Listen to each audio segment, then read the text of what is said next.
around. Oh, and also, Andrew, where's my chicken wings? That's an inside joke that only Andrew and I will get. Also, I want to say I hope everybody's dealing with the pandemic okay. You know, I've been worried about, you know, everybody I know and all my followers, and I hope you're all staying safe and keep staying safe and keep listening to your keep listening to the scientists. Let's put it that way. And one of my kids got tested today, so I'm crossing my fingers, you know, and everything will be okay. So I'm a bit worried because they live in Texas. All right, so welcome to the Real World Cloud App from start to finish.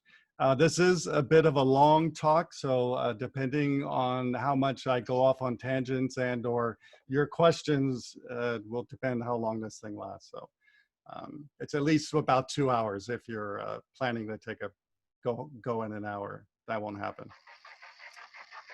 So those of you who don't know me, I'm David McCarter. I'm a Microsoft MVP.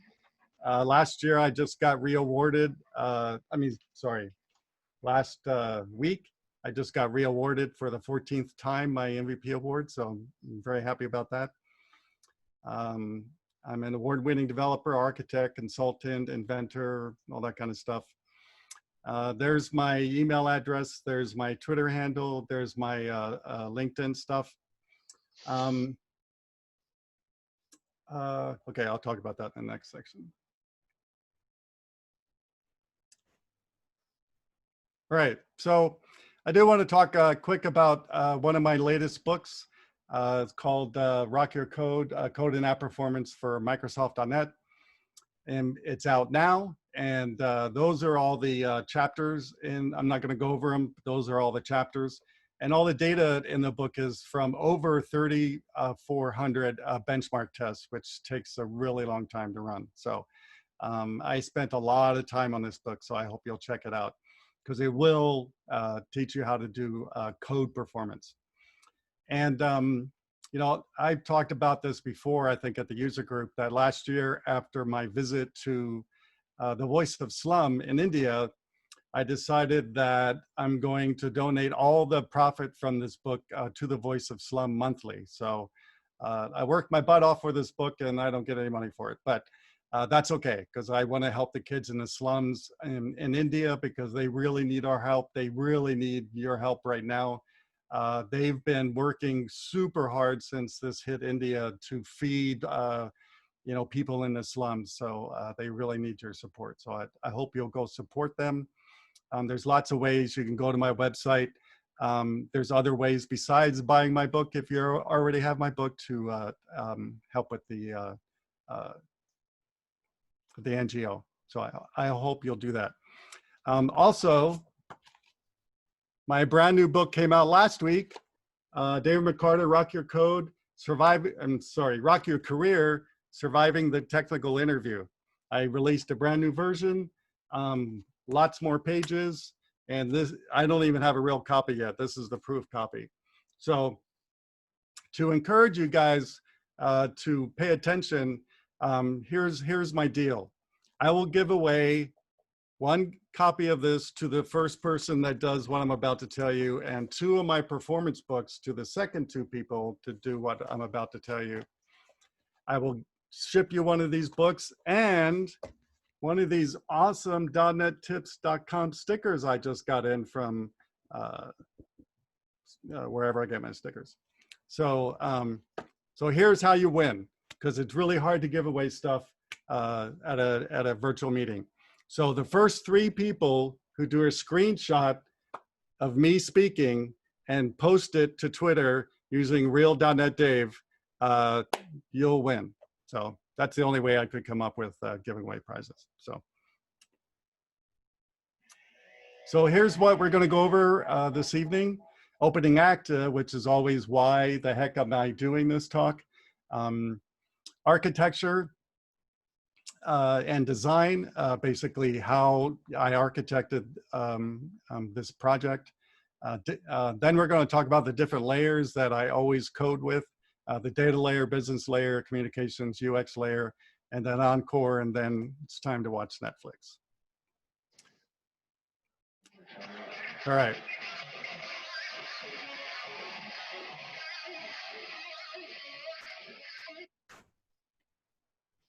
All right. So why am I doing this talk? Well, I learn best by doing.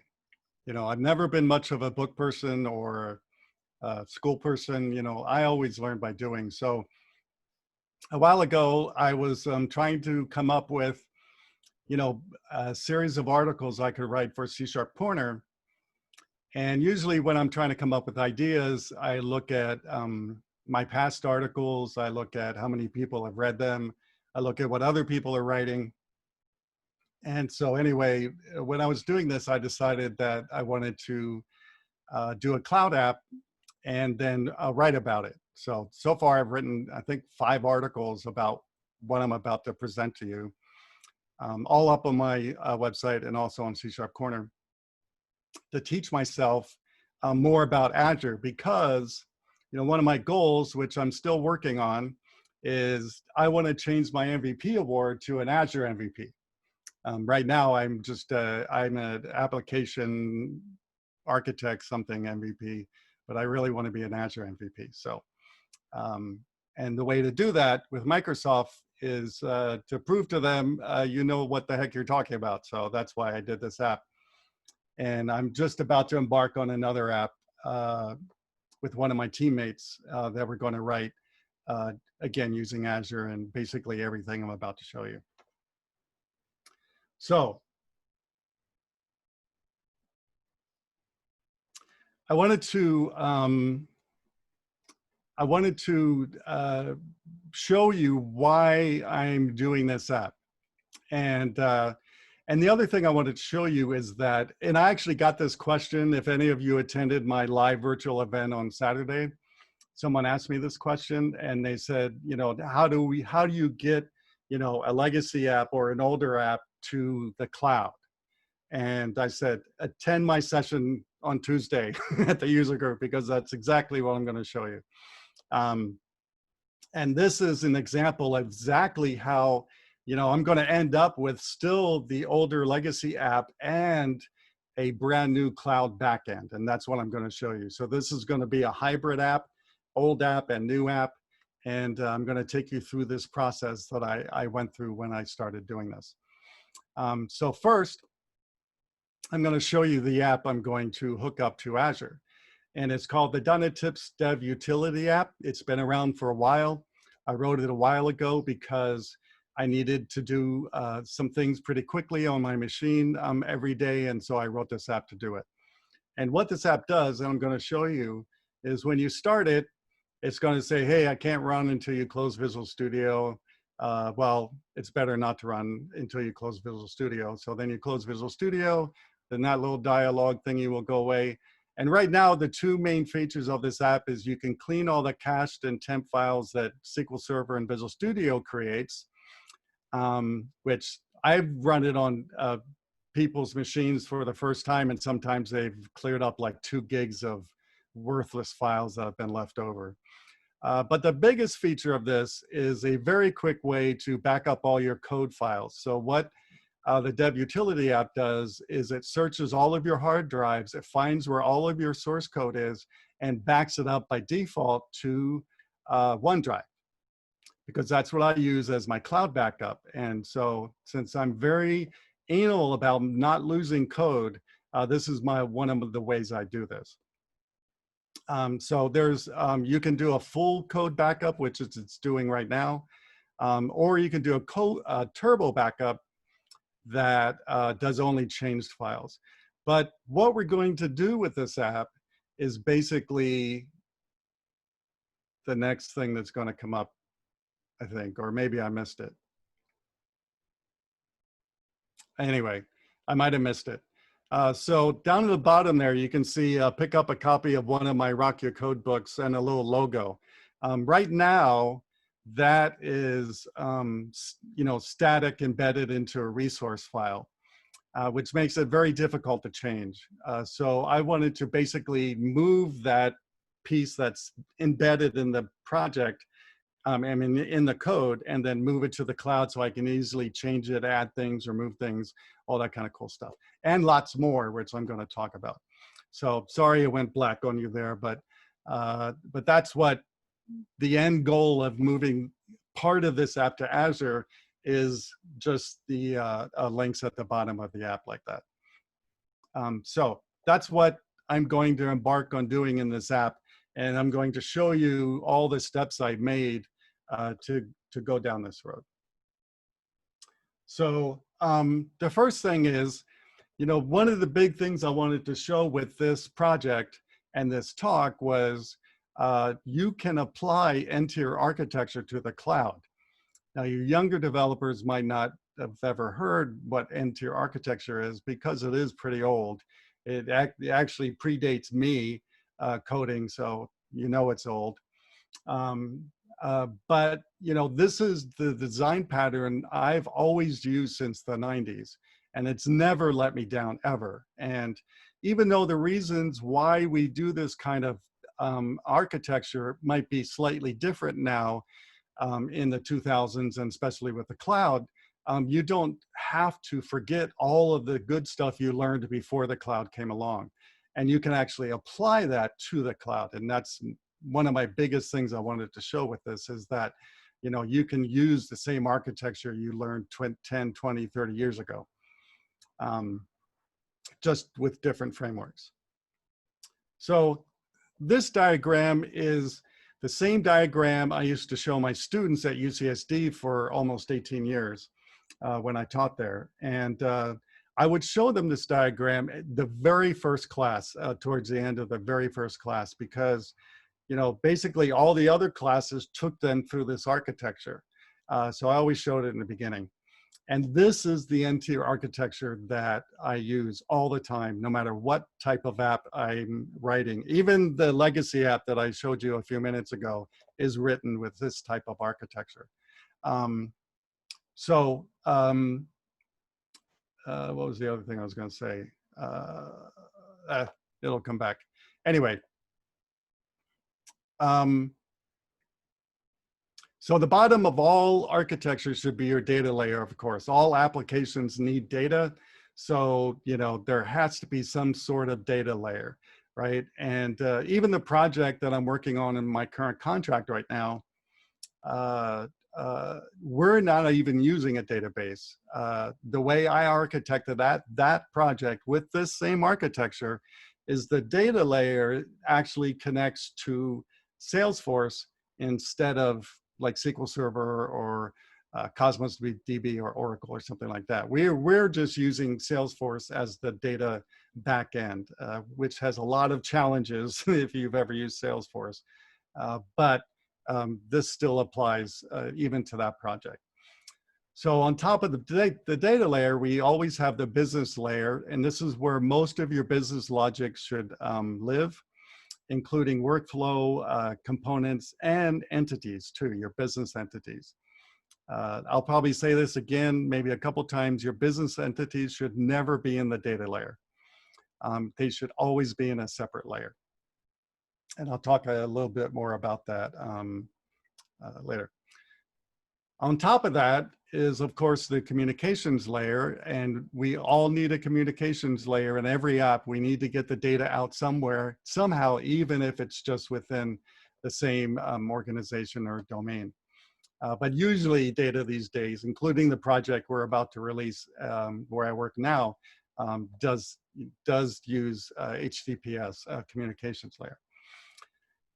Then on top of that, we have our user experience layer, which consists of UI components and the presentation layer, along with the code that's needed for ASP.NET or Xamarin or something like that. So, and also with the user experience layer, something that most people forget is most applications need to have a local cache to improve performance, which I rarely ever see anybody do, but they really do need it. And so with all these layers, of course, we also have to have an identity layer because we have to keep people out or, let people in, whatever. So we always have to have that, and that's always off to the side, which will connect to all the other layers eventually. And of course, all of this, every layer can live on the cloud now. Back when I started in Tier, it was harder to separate these things out, but now it's very, very easy to do with the cloud. And the performance gains you get is sometimes pretty incredible. And I'm going to have a real world a story to tell you in a little while. The last time I looked this up, there's 10,000 customers signing up to Azure every week, I think, every week.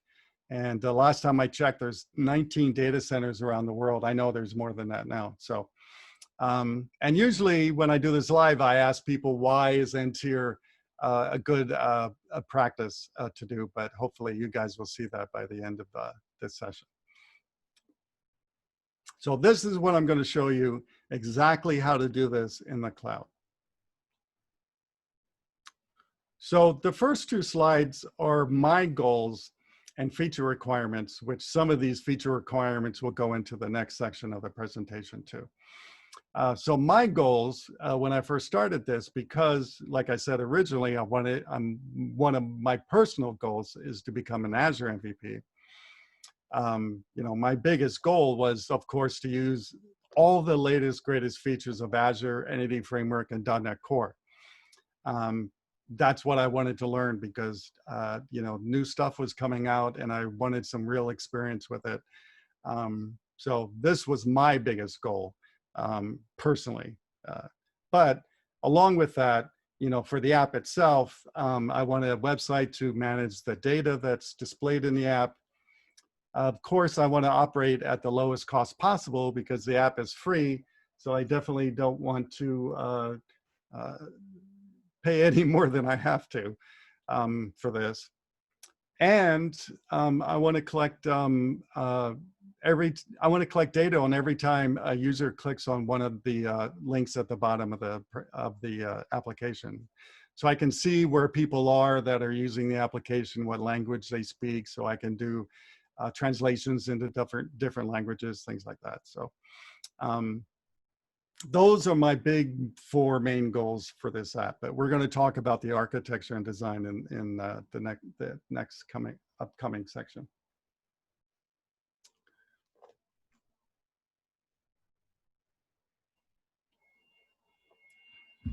All right. So the architecture and design.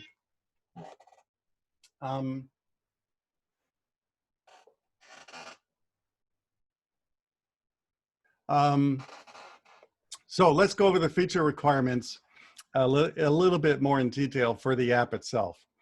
So you can see the app on the side there. I know it's kind of pixelating through the Zoom, but when the app starts, I want to download the ad data from the cloud, which includes the message that's shown on the bottom, the link to the graphic, the link to the URL that they'll click on, and actually a schedule. So one of the things I'm doing with this app is scheduling things that will appear. Like, for example, I can schedule I can schedule a link down there on the next conference I'm speaking at, and of course I kind of want that to go away when the conference is over without me going to the app and doing it. So I can set up a schedule for that too. And of course, like I said, we'll talk a little bit more about this later. I want to capture information every time someone clicks on one of those links in the bottom. Along with those features, I have a couple other ones, and that is, of course, I'm going to maintain the data through a secure website. I might make a part of that website public, but everything that I use pretty much is going to be in a secure website. I want to do reporting on those ad clicks, so I can see what's going on with everything, such as number of clicks per ad, and monthly, quarterly, and annual reports too. And something I'm very interested in also is what countries and people are using my app, so I can maybe target links at the bottom based on the country they're in. Because, for example, you know, when I go to India to speak, there's no reason to show you guys a link to that conference, because unless you're going to travel all the way over there, which I doubt, there's no point in you seeing that that link.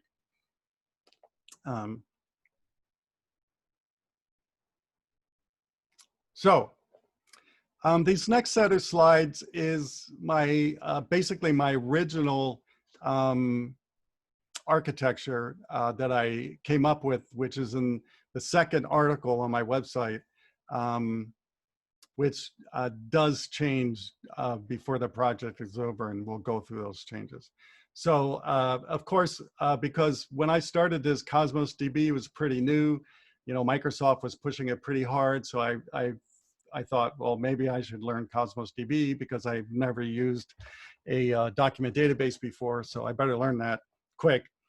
And originally, I wanted daily backups, which if I forget later, you don't really need to do with Cosmos DB anyway. So the business layer, I want to have my business entities, which I'll go over in that section. I want to use microservices for processing the data.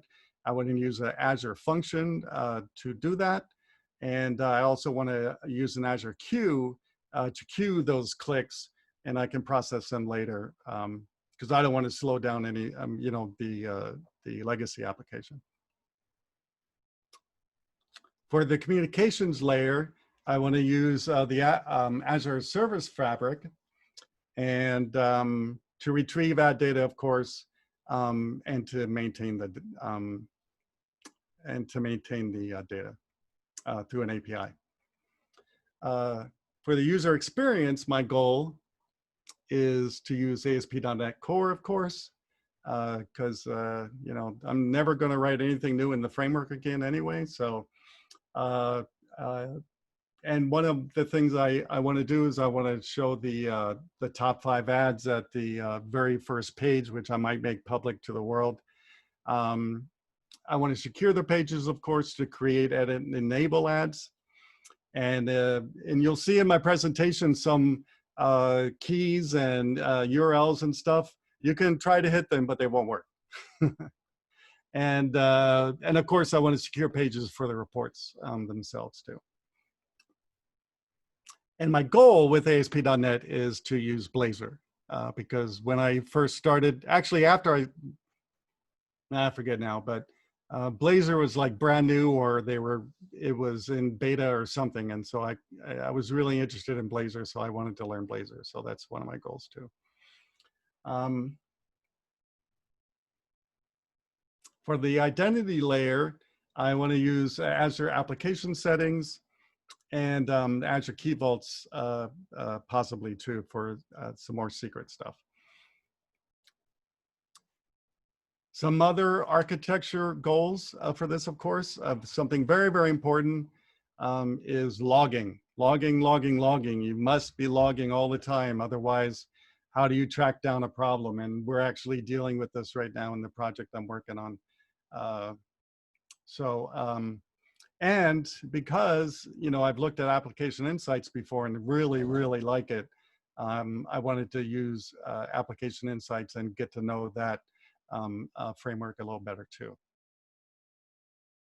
So those are all my architecture goals for this app. So the next sections, I'm going to be going into detail exactly how I did everything and how things changed. And I'll be going over some of the challenges that I experienced through this process too. So with that, Andrew, this is my first question slide. Does anybody have any questions they want to ask?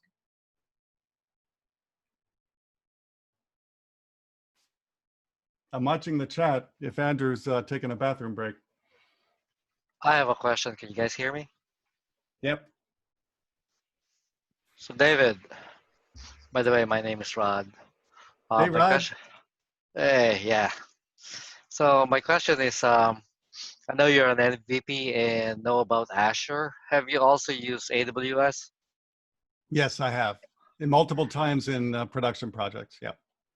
So what difference do you see? What would you recommend over one or the other? All right, why don't you remind me of that again towards the end of the presentation, and I will definitely answer that one. Alrighty. Okay. Because uh, like one of your upcoming speakers, Andrew, I definitely have opinions. And if anybody knows me, I'm very opinionated. So I will definitely tell you my opinions on that, but you can probably guess what they are anyway. Oh, thank you. But I will give you some real world reasons why I feel that way. You know, no conspiracy theories for me. All right. Any other questions?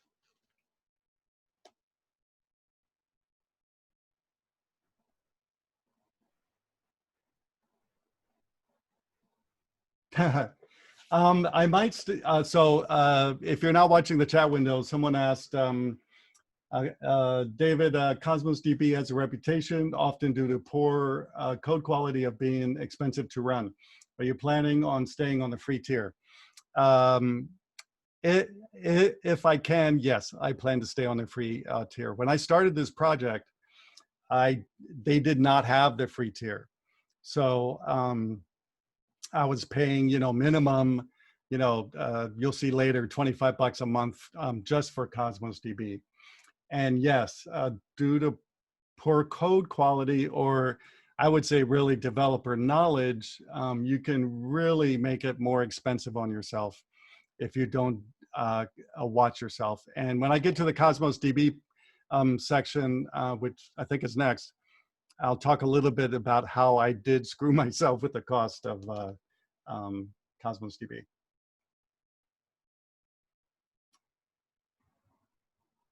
Okay, I think that's all the questions. So I'm gonna go now. We're gonna talk about the data layer, the foundation of all apps. Please remember that because most apps I've seen fail or impossible to modify are because of the database. Fixing code is a lot easier than fixing the database. Much, much easier. All right, so in this section, we're going to be talking about Cosmos DB. You can see now in my architecture diagram, my database layer is connecting to Cosmos DB. It's also connecting up into the business layer using the business entities. And you can see which projects those are in. I put them there. If anybody wants the code, they can email me and I can send it to you. So this is what we're going to be talking about in this section in some detail. And like I said in the last slide, data is the foundation of all apps. And unfortunately, most teams I've worked in, we don't have a DBA, or it's impossible to get any DBA time. So guess who ends up creating the databases and the tables and all that? Developers. And developers are the worst people to do that. That should always be done by database experts. Generally, we are not database experts. We are code experts, not data experts. So you need to use data experts because they know what they're doing. So if you're doing a new project or you have one that's really frustrating, you need to start with the database layer first. And actually, this happened to me when I worked. I worked for about 4.5 years at Mitchell International, and towards the end, I was at a meeting and I was getting frustrated with I was surrounded by managers and vice presidents, and they were all, spouting what they want in the next, upcoming version of the application.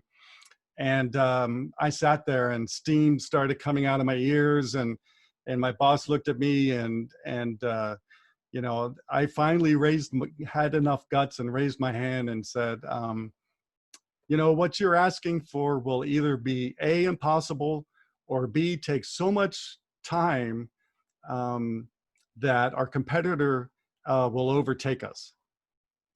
And I said, until you break down and replace the database. because it was one of the worst designed databases I've ever seen. And they all looked at me like I was crazy. And luckily, my boss, who I really, really liked, piped up and said, Dave has been telling you this for 4.5 years. Why don't you listen to him? And they didn't, and they lost their market share. So I know it's a big, long story. It's a real story, but please, please pay more attention to the database layer and get somebody who knows what they're doing. If you need database experts, I know some of the best ones in this area, so let me know. So Cosmos DB. I can't have people raise their hands, but if you haven't used Cosmos DB, this is the official description from Microsoft. And it's a and the four things I really want to highlight here are it's globally distributed. That means the database can reside anywhere in the world, in multiple places, anywhere in the world. Is highly scalable. I'm pretty sure there's no max throughput. Well, maybe there is. And you can use any number of the 19 or plus geographic regions that Microsoft has, Azure has, because putting your data closer to the users will really improve their performance. So that's why that's very, very important for apps like that. I don't need that for my app, but more real-time apps definitely need that kind of scale and a reach around the world. So those are the big things about Cosmos DB. And before I talk about that and maybe some of the differences, so far I really like Cosmos DB. It's frustrating. I'll talk a little bit about that too. But the biggest thing is I really see the promise of what's coming that's already here in Cosmos DB and what's coming down the pipe in the future with Cosmos DB. I work regularly with the PMs on that team. So I get a lot of really great knowledge from the team about Cosmos DB. And I'll tell you that one of the main PM I work with told me my design I'm about to show you is incorrect. So I'm going to be fixing that in an upcoming article, but I didn't have time to do it for this. So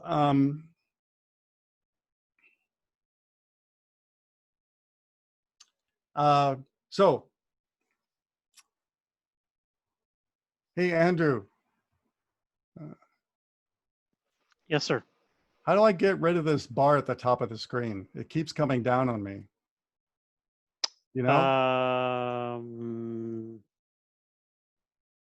Oh, hide floating. Oh, yeah, wait. Trying to remember. You can drag it to the bottom. That's what I do. Oh, okay, because it's really getting in my way. Oh, I can move it onto a different screen. Awesome. All right. Whoever told me that, thank you very much. No problem.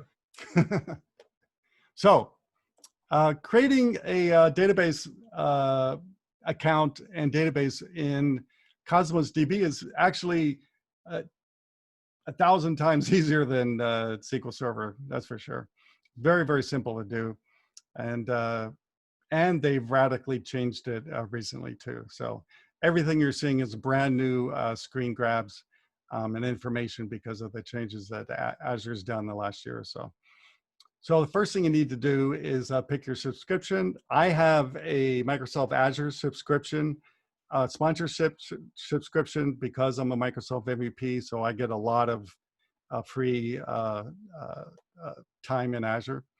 And you also need to create a resource group. That's how things are grouped in Azure, so you can easily manage them and delete them, all in a group if you've never used Azure before. You need to give it an account name, so I'm calling this Dev App Ads.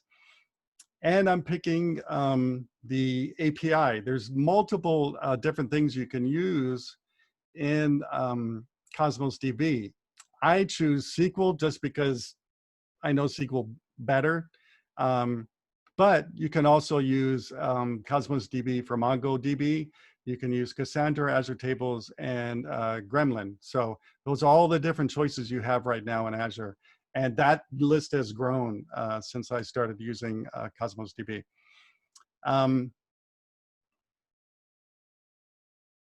The next thing I want to talk about really quick is when you're first setting up your Cosmos DB, I probably would keep these two things disabled.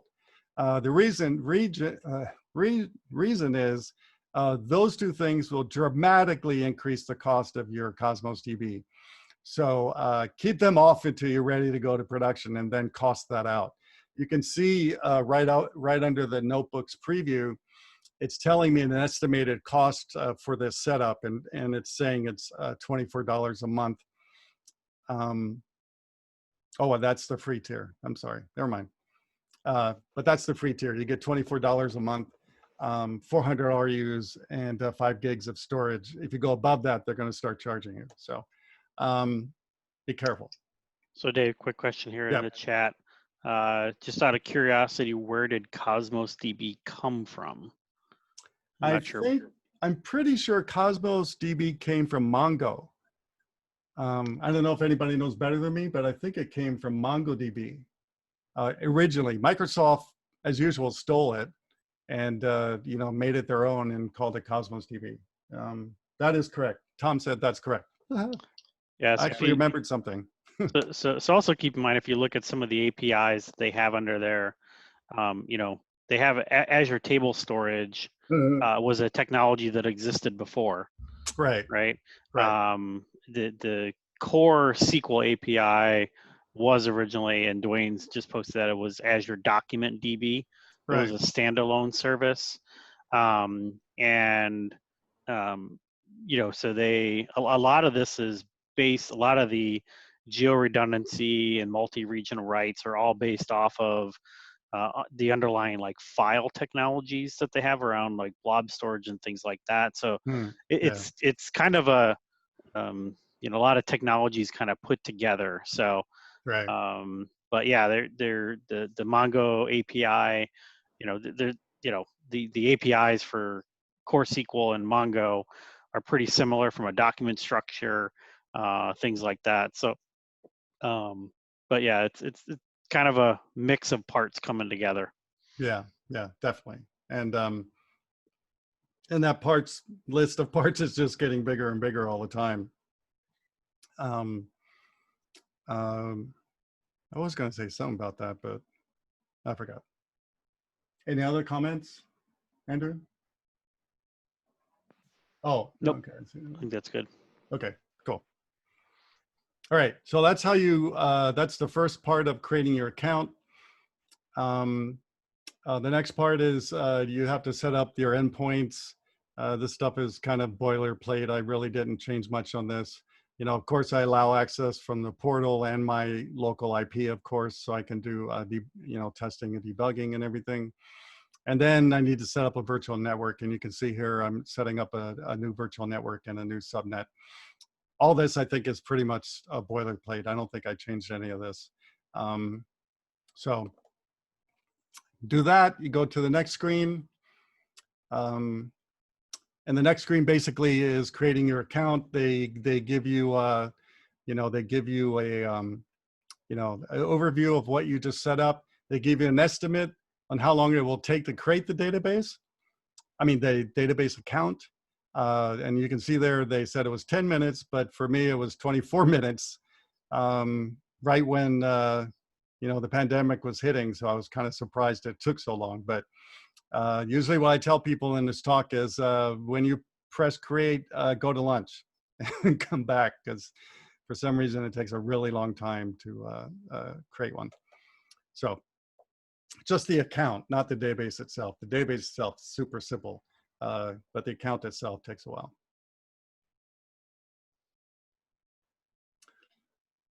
So now that you've created your account, the next step is to create your database and your collections. So the first part is creating the database.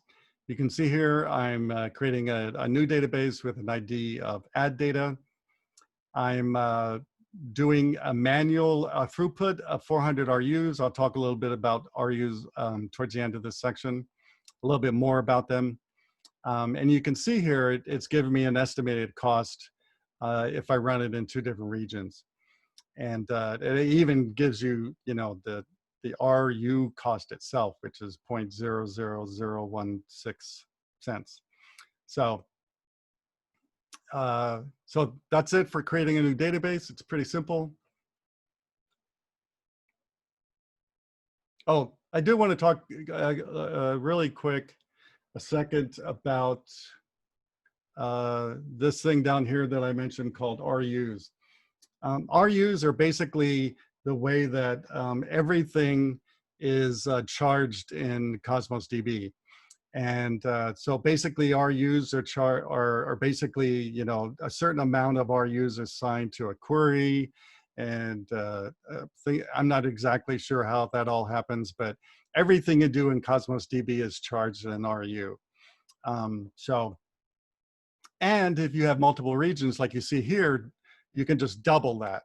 And if you have more than 2 regions, you can see where the cost goes way up quick. So that's how everything is charged in Cosmos DB as RUs. And again, I'll talk a little bit more about RUs at the end of this section. So now that I've created my database, which is very simple, once you press save, it's basically over. You don't have to wait any time. The next thing you need to do, and almost everything I'm showing you can be done via the portal, which I'm showing you mostly, or it can be done via code too. All of this can be coded yourself. I choose to take the easy route and just do it in the portal. So I'm creating a new database. I'm sorry, I'm using my existing database I created at on my last slide called Add Data. I'm creating a new container ID, or a collection, they used to call them, I think, called ads. And this is where the main you know, records for all the different ads I'll be showing in my application will be. I'm turning on indexing. I'm setting the partition key to ID. Partition keys are similar to keys in SQL Server, but very different too. And don't ask me hard questions about partition keys, because I'm still learning that. And partition keys can dramatically change the cost of your Cosmos DB also.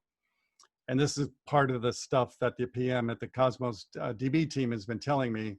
The way I've kind of set up the ad clicks collection is going to cost me more in the end, and that's why I'm going to change it later. And then you can set up unique keys too, but you can see here I'm not doing anything. I'm just doing an ID for the partition key. So I end up with 2 containers, one ads and one ad clicks. And I think that's pretty much it for that part. So next, let's talk about my ad entity model. So I always, like I said earlier, I always put all of my entities in a separate assembly, and I call that part of the business layer.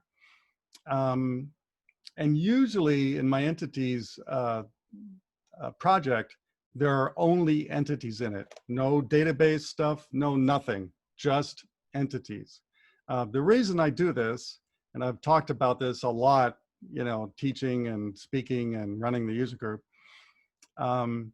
is because so you can use that assembly on different layers, right? And because a lot of people by default, either the way that templates in Visual Studio work or the way they've seen it on the web, they put all of these in their database layer.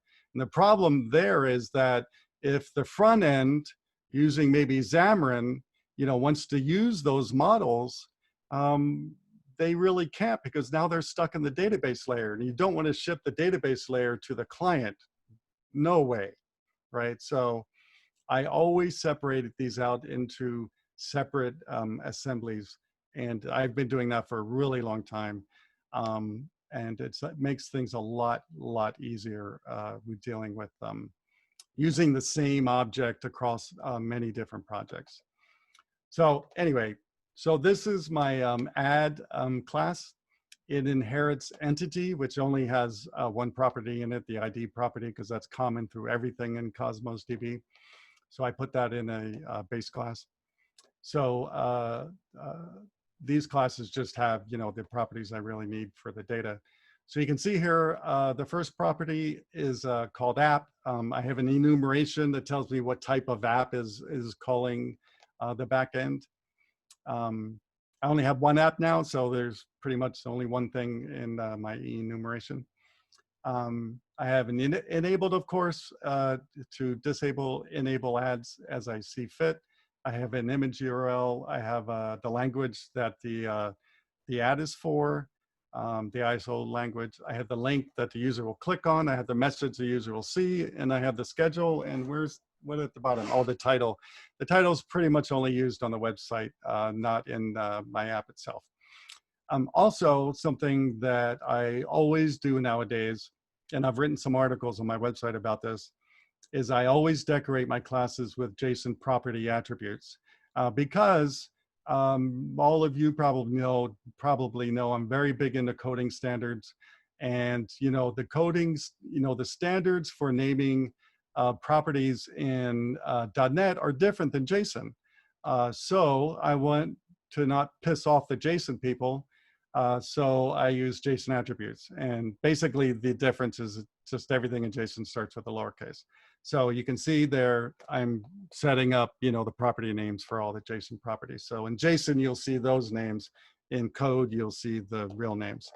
So that's how I do all of my models nowadays. Even on the project I'm currently working on at work, I do the same thing. This methodology doesn't change very much with me. So the next thing is, so this is what the JSON ends up looking like when you serialize it. Or, I'm sorry, when it comes from Cosmos DB. So you can see there, I have my data up there, my app, my image, the ISO language, all that kind of stuff. So everything in yellow is basically all the things that I need, you know, for the app. The things in the bottom are basically everything that Cosmos DB adds magically, including the ID. I'm pretty sure, unless they've changed it, you can give a you know, a record in Cosmos DB any ID you want that's a string. I'm pretty sure that works. Otherwise, Cosmos DB will just add one for you, and I just let Cosmos DB do it. And the rest of the stuff down there is for attachments and other ways of getting at the data in Cosmos DB. But the main things are the top, everything in yellow. That's what I really care about when getting the data from Cosmos DB. So that's exactly what it looks like when it comes over from, no, I'm sorry. This is exactly what the record looks like in Cosmos DB, because everything in Cosmos DB is stored as JSON. So, and that's why it's very, very malleable, I guess. Much easier to make changes than SQL Server by far. But that's a feature of the document database, and definitely not SQL Server. So, so that's what it looks like in Cosmos DB. If I go to the portal, that's where I grabbed it from, is the portal for Cosmos DB. And here's my ad click entity. It's pretty much like the other one. It's got an ID for the ad. It's got a clicked on date. It's got the language of the person who clicked on it, and also the ISO region of the person who clicked on it. And that's what I'm going to be using for reporting in the website. I'm not going to show you the JSON for that because it's not interesting. So now let's talk about the data layer. So we talked about the entities because we kind of have to start with those first. And now we're going to talk about the database layer. And with lots of things I write, I use base classes a lot. You can see there the data context base class, which has the heavy lifting, basically how it actually calls the database and things like that to get records and update records and those kind of things are all in the data context. I'm not going to show you that. But now what I do with each one of those containers or collections in Cosmos DB, all I have to do is inherit the data context class. And you can see in this example, I named it adds data context. I give it the 3 things that it needs, I'll talk about in a second, to connect to the database. And I need to give it the collection name. And that's basically all I need to do to create a connection to the adds collection or container in Cosmos DB. That's it. Because like I said, all the hard work is being done in the base class. And so I talked about that. So this is basically what those 3 things I need looks like to connect to my backend Cosmos DB. I need the URL because everything is accessible through a URL. I give it the database ID, of course, which is what the collection ID is. And then I need to give it the master key. That's my key for updating or reading or whatever I set it up as. That's all I need. And that's how I connect into the service. I mean, into Cosmos DB. So to show you how easy it is now in, the adds data context, this is one of the methods that I wrote called upsert add async. It takes an add and it upserts it into Cosmos DB. If you've never used Cosmos DB, I'm not sure about the other document-based databases, but there's no insert. There's only upsert. And upsert basically is a combination of insert and update. So, and everything is async in Cosmos DB libraries too. So you can see all I'm doing is I'm calling upsert item async. I'm giving it the add, and then I retrieve it back to send it back asynchronously from this method. And that's it. That's all I need to do to get a record out of a Cosmos DB. Literally 1 line of code besides the using statement. I like simple. Did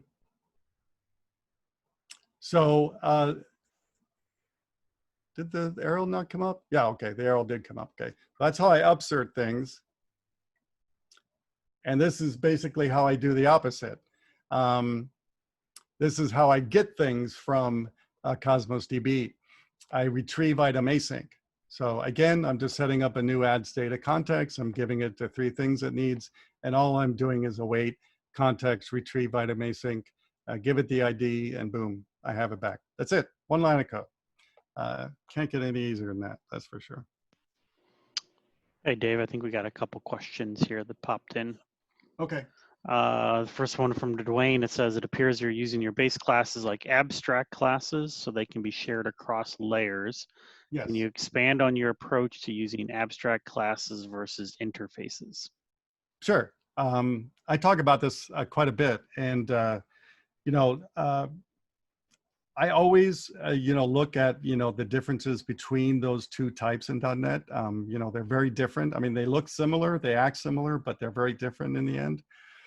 And until, the next version of .NET, the only way to put common code that's going to be used through everything that implements that class is to use an abstract class. As we all know, interfaces cannot have implementation in them, and everything in interfaces have to be public. Okay, Talbunda. Huh? I know. Andrew? Sorry about that. It's okay. I'm just trying to figure out where it's coming from. So yeah, those are the main 2 differences. I do use interfaces, but in the end, I usually use abstract classes more, just because of that implementation thing, which again is changing in an upcoming version of .NET, but this is where we are now. Does that answer your question? I can't see the chat anymore. Let me try to bring it up.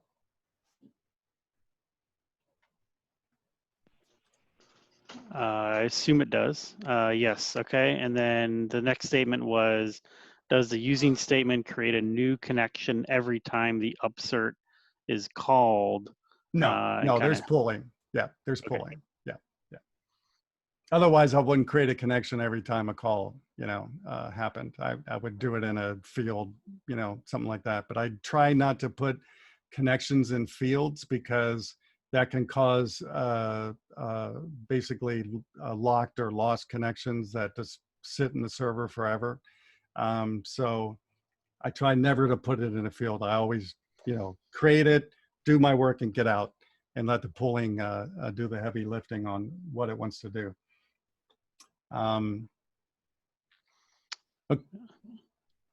And then I think this comment is related to your other comment. I think C# 8+ or C# 8 version, C# 8 interfaces can have implementation.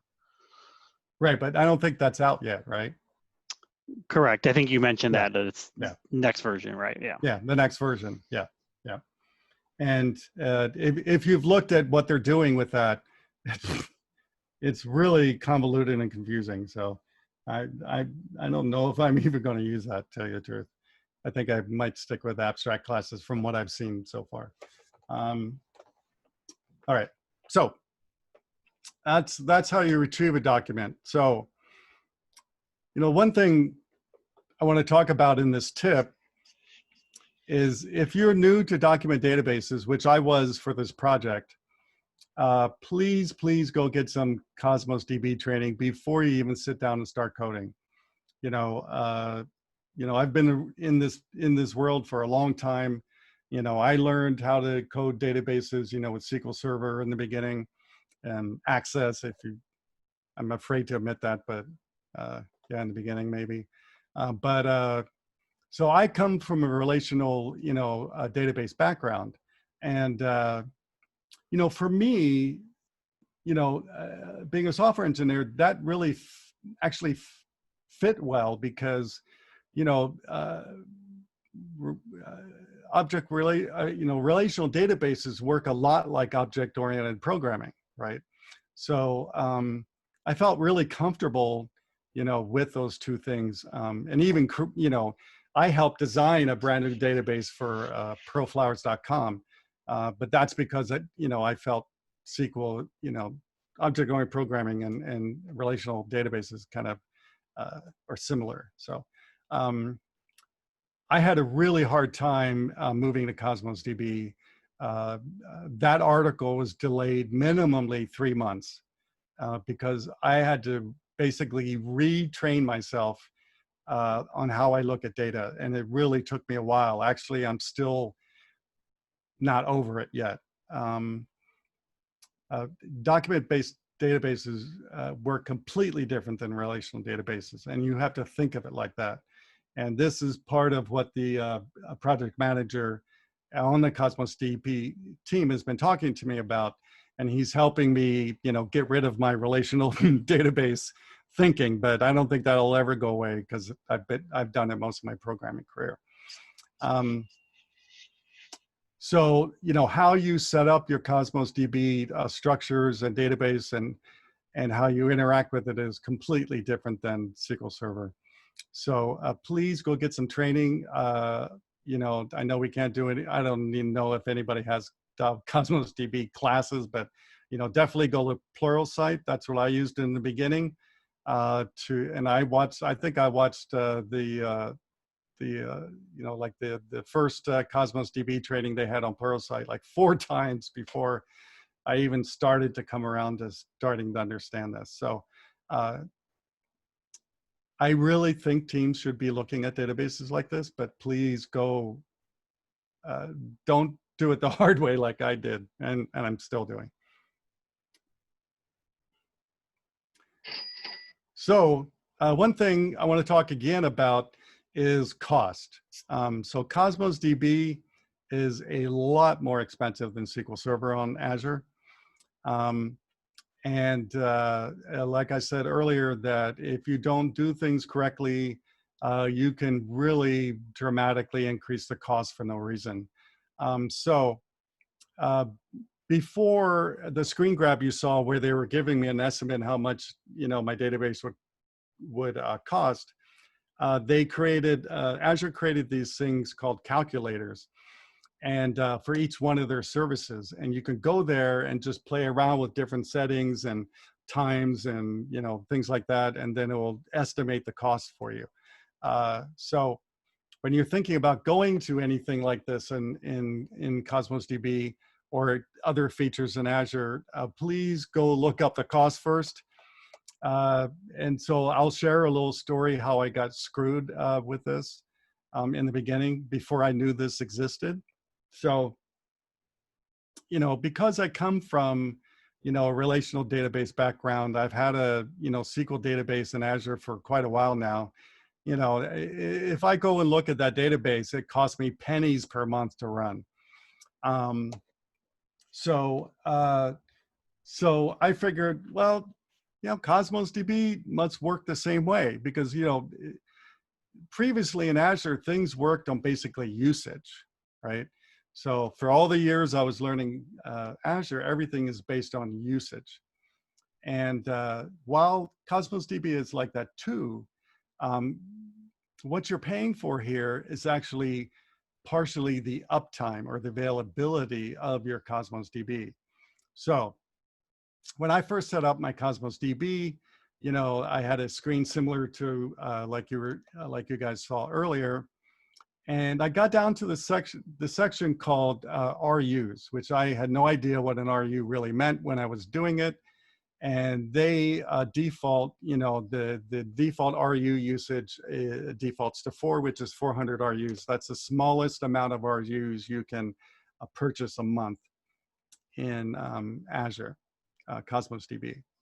So since, the default was 400, I figured, well, then if I set it to 1,000, it must be better, right? Or 2,000. So I forget what I set it to. I think it was 1,000. And I'd say 3 or 4 months later, I completely ran out of my Azure money for the entire year, and I still had 4 months left. I found out that I think 1 month or within 3 months, my database cost me like $700. So,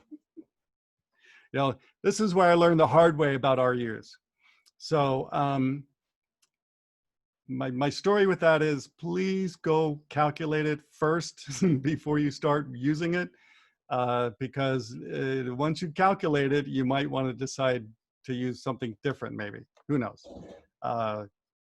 If you have 25 bucks a month and if you want to do something personally, go for it. I think you get some free RUs if you have an MSDN subscription or whatever they call it now. I don't know what it is because I don't use that. I use my Azure subscription where I get a lot more money. So anyway, please use the calculators. They're there for a reason.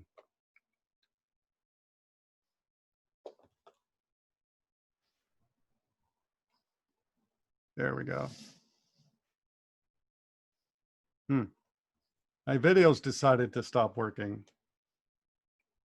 Let me restart my presentation real quick. Yep. It's a Zoom problem. Don't feel bad. I screwed up Citrix too. So when I spoke at NDC. So, oh, someone said you can create Azure budget with notifications. That must be new because I didn't see that when I first started this project, so I definitely will look into that. But you still need, no matter what, you need to be worried about the cost, especially if you're forking out your own money, not your company's money. Any other questions on this section about Cosmos DB?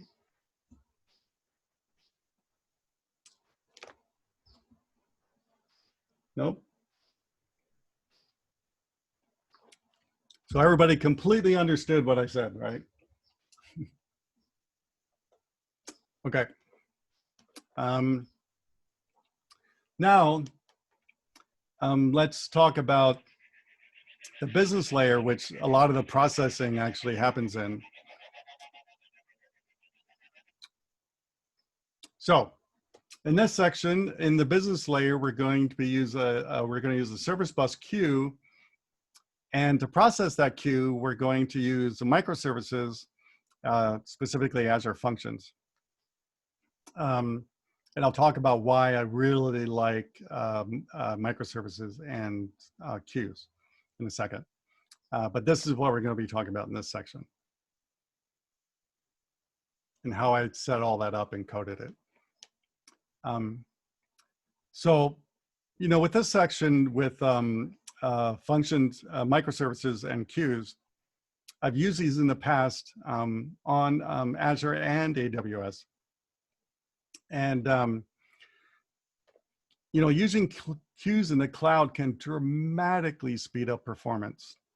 You know, because I do have a, you know, performance book out now, I'm very, besides coding standards, I'm very big and hot on performance, hence the book. So, because, you know, for years now, companies have been hiring me specifically to improve their performance, and I've been doing that. So I have I have quite a few examples of that, but the one I want to talk about briefly is one I did a couple years ago.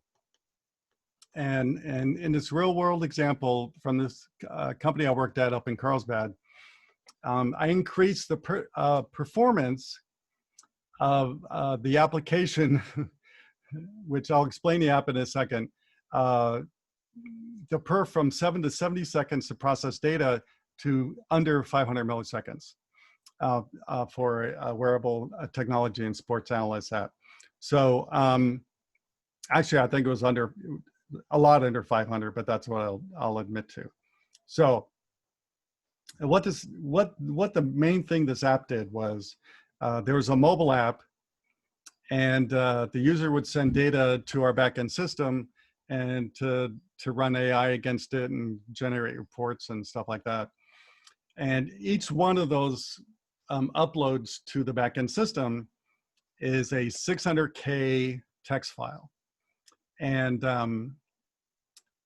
so every time a user presses upload, the 600Ks goes up. And of course, they can cache those locally, and so a whole bunch goes up. You know, the problem the company had, and this is why they hired me, was that processing took anywhere from the day I left, I wrote it down, it was taking 7 to 70 seconds the day I left, because we were in beta testing with the system, just to process 600K of data, right? So, you know, all I did was stand up basically what I'm going to show you right now in front of their legacy app, and I improved the performance by under 500 milliseconds. And I didn't even touch the legacy app that did all that processing. I didn't even touch it. All I did was what I'm about to show you, and this is what I did. And the reason the company needed this was they did a new contract with a well-known baseball team in America, and the baseball team was complaining about that 70 seconds, because what the baseball team wanted was, you know, to do all the stuff through the mobile app, go back to the team room, and by the time they got back to the team room, all of that data would be processed by all of those baseball players, so they can look at it over on, you know, screens on the wall. Well, at a 70 seconds per upload, that was not happening. So they were not happy. So that's why they hired me. And, you know, literally the company couldn't grow their business without it, because, you know, that's where their bread and butter was, sports teams and things like that. But I did it. And I'm about to show you exactly what I did, because I implemented that with this app too. So what I did for that app, and also for my app, is, you know, everything I stick into a queue, right? Because especially with the example of that mobile app, you know, when they upload, you know, during that upload, you know, the goal is to get them back to what they were doing, not wait until the upload is done. And that's what was happening. So just sticking a queue in front of that solved so much performance. So what would happen with that company, which I'm doing with this, is when they uploaded that 600K of data, it would go into a queue. Actually, it was too big for a queue, so we would just put a GUID in the queue, and then we stored that 600K in the AWS backend in a blob, and then we would go process it with a microservice. So in this case, in this app, I'm taking that add click, I'm sticking it in the queue. So the process, it'll go back to the user and they don't have to wait around or affect the performance of my app. Because my app, I've done a lot of work to make that app as fast as I can. I definitely don't want to slow it down by sending clicks. So I just stick a queue in front of it. And I'm not even going to show you how you create a queue in Azure. It's super simple. But I decided to use there's two different types of queues, I'm pretty sure, in Azure. There's the normal queue, and there's also ServiceBus queue. And I'm using the ServiceBus queue in this case. And once you create a queue in Azure, this is basically what it looks like. And there's nothing much to show, really. Queues just hold blobs of text, right? Whatever you decide to put in it, that's text, that's what goes in the queue. So like I said, for that one company, we just stored an ID and maybe a couple other things so we could go get that blob from somewhere else. In this case, I'm taking the data directly from the queue and sticking it in the Cosmos DB. I'm going to show you how I do that.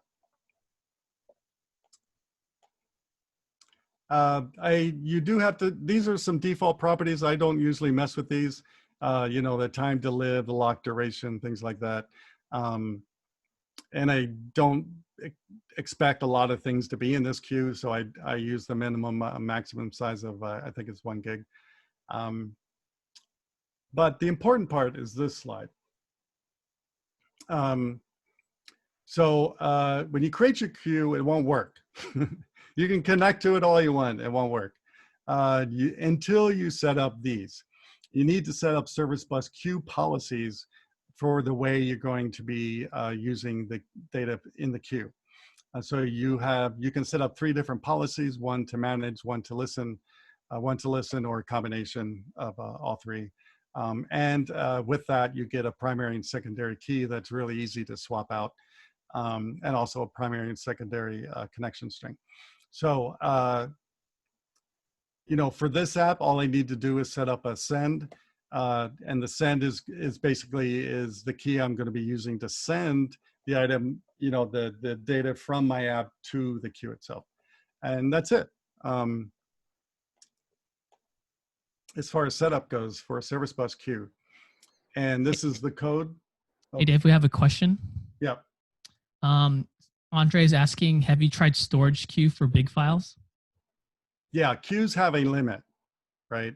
I don't know what the limit is because I'm sure it's changing all the time. But you can't put large blobs of data in a queue because they do have a limit. So when that size, is bigger than what you can store in the queue, like I did at that wearable technology company, is, we stored that in, what's the little blob storage called in Azure, in AWS? Anybody know? S3. S3, right, exactly. So we just stored all that 600K of data in S3 and got that ID, and that's what we put in the queue. So that's a workaround for that issue. You'll have the same issue in Azure. So if you have big blobs of stuff, you're going to have to put it in an Azure blob or someplace else, and then process it. Does that answer your question?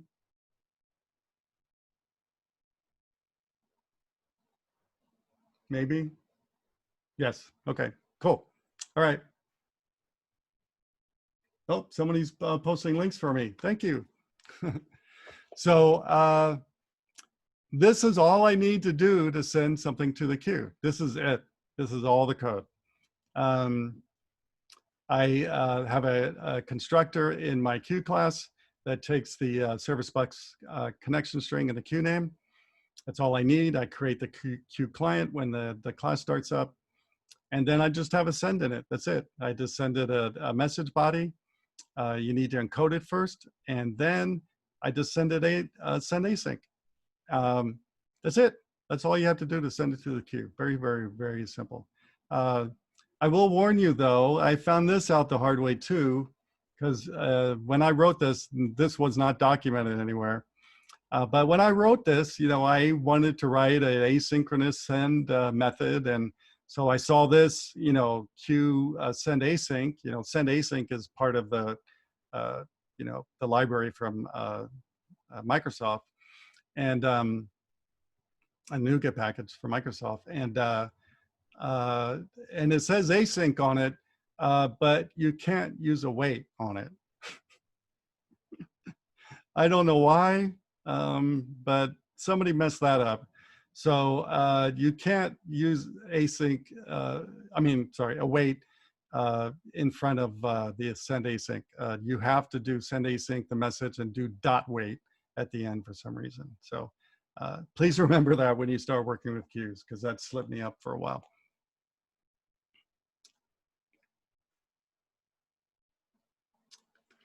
Now I need to process the data in the queue. And the way I'm going to do that is I'm going to create a brand new Azure function project in Visual Studio. You can create functions in other languages. Of course, I prefer C#, of course, and I prefer Visual Studio, so I use what's easiest for me. And the new template for Visual Studio, you know, you can pick any of these triggers to actually trigger your microservice, right? And you can see here, there's all types of triggers, you know, everything from an HTTP trigger to a timer, to event grid, you know, event hub. But what I'm using, and they've added recently the Cosmos DB trigger also. And, but what I'm going to be using is a ServiceBus queue trigger. And when you set that up in a template, you need to give it the connection string name, which you see there, and just give it the queue name, and it will basically, you know, add that to the boilerplate code that it writes for you. And then you just do OK, and that's it. And you it creates a base class. I mean, it creates a class for you with a run in it. You know, this is different than what that template creates because I'm doing something a lot more complicated than it does. But that's all you have to do to create a project. So I have a project, and the only thing in that project are functions. And right now I only have one function at this point, and it's called process add click. And I want to kind of take you through all these attributes because they you know, they really set up a lot of stuff for you that you don't have to do by hand. So these two attributes I'm about to show you is basically a way to set up the triggering and all that kind of stuff in code, and you don't have to worry about doing it in Azure. So it's really easy. All you do is publish this and boom, everything works in Azure. So I prefer this way because it's a lot easier, at least for me. So there's my function name, and the first attribute I'm going to talk about in run is the ServiceBus trigger. And in the ServiceBus trigger, you can see I'm giving it the queue name, I'm giving it the connection string holder, and the item coming in is the queue item, which is a string there. And then it also gives you the iLogger, so you can do logging, which ends up in Application Insights. So that's all I have to do to set up the trigger, basically. And I think this is that first part on the top there is pretty much the boilerplate stuff if you create a project with Visual Studio. But I'm going to do something that's going to make my life a lot easier, and I'm going to use a attribute for Cosmos DB also. So that's going to be on the next slide here. So here's the second part of the run, and that's where I'm setting up my Cosmos DB link using an attribute. So, and this becomes very important on the next slide. So please remember this attribute. And I'm giving it the database name. I'm giving it the collection name. I'm saying, you know, if the database isn't there, create it, just in case somebody accidentally deletes it or something. Hopefully nobody accidentally deletes my ads collection, because otherwise nothing will work anymore. So it creates it. If it doesn't exist, I give it the connection string placeholder. And then the super important thing that's important for the next slide is this right here. And that's this out dynamic document. This is the magic I'm going to show you on the next slide, where you're going to see how little code is actually in this function. It's quite surprising. So that's it. So remember that out dynamic document for the next slide.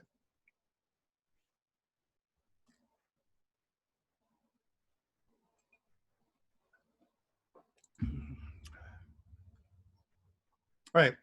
So this is the entire function, basically.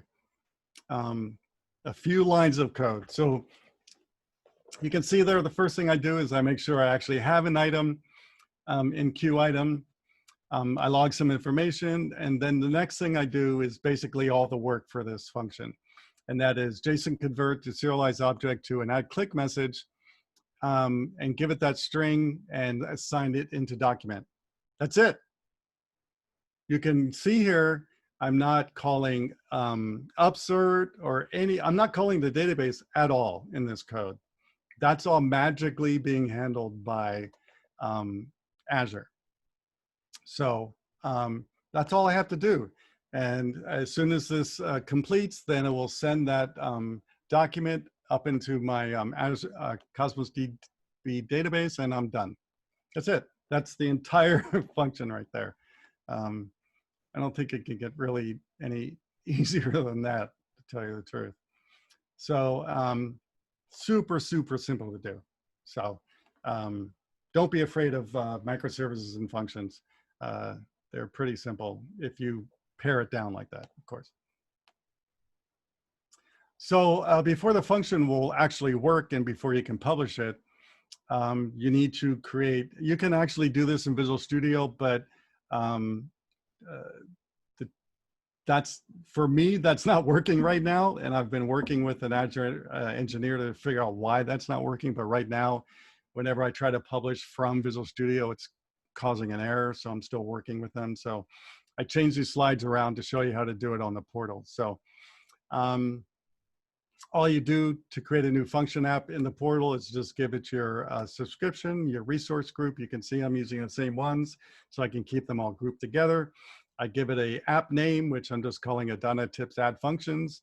I'm saying what kind of publishing I'm doing, whether it's code or a Docker container. I give it the stack, the version, and the region I want it in. And I think that's basically it. And that creates the function app up in Azure. I'm pretty sure, oh, sorry, there's one more part to it. So I also need to create a new storage account for it. I can give it either a Linux or a Windows operating system. And plan type, of course, I'm picking serverless because, you know, microservices are basically serverless anyway. I forget what the other choice is. Somebody wants to look it up if they're bored. And that's it. That's all I have to do to create my function. Oh, wait. I have to set up Application Insights too. Forgot about that. So always set up Application Insights. It will cost a little bit more for the data storage, but believe me, Application Insights is completely worth it. So enable that and tell it where you want it to keep all the logs, and you can use the logs. I'll show you that on the next slide. And then you just do create, and that's it. That's all you got to do to create your function app in the Azure portal. And there's what mine looks like before I press create. Speaking of Application Insights, this is an older screen grab. I'm sure Application Insights might look differently now, but Application Insights is an awesome way to look at everything that's going on with your app. within your, whatever you set it up as. And you can see there, I can see, what's going on, how many exceptions. You can see there are a lot of exceptions here because this is when I was debugging and stuff like that. And you can also look at what's going on down there below and click on it and go read it and see what the actual error was and all that kind of stuff. I really, really like Application Insights. You can also see, graphs of your exceptions and the times and all that kind of stuff too. So, if you haven't used Application Insights and you have Azure, I would definitely look into that. I would definitely put all your logging into Application Insights because I don't see a reason not to. You can even use Application Insights from Windows applications and so on now too. So originally you could only use it if whatever you were doing lived in Azure, but now you can actually access it from other applications too. So I would suggest putting all of your logging up in Application Insights. And after using Application Insights and after using AWS on multiple projects, I would use Azure just because of Application Insights. If you've ever used the CloudWatch logs in AWS, you will pull your hair out trying to figure out what the heck is going on. And basically, you have to pay a third-party company to aggregate that data to a format that Application Insight already does for you. So I don't see a reason not to use Application Insights. And the other thing I want to mention is if you're all logging to the same location, then it's super simple to look things up. Anybody can look, with access to the portal can look up what's going on. You don't have to pay a third-party company or somebody else to, figure out the data for you. Microsoft does that for you. So I really like Application Insights. Did I say that enough? Okay. Any questions?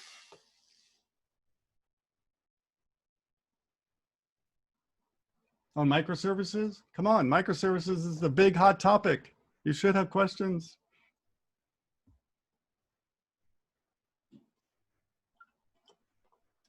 Nope.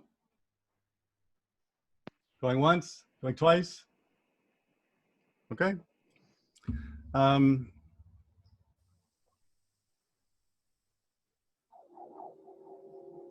So next is the communication layer. Of course, again, like I said in the beginning, this is how you expose your data to the outside world or within your own company, of course. There needs to be some kind of communications layer usually. Not all the time, but mostly. So I had to change my architecture for this. And I'll tell you why. So I went to what I knew because of the following reasons. And what I knew was Web API. Web API has been around for quite a while now. It works. It's pretty simple to use.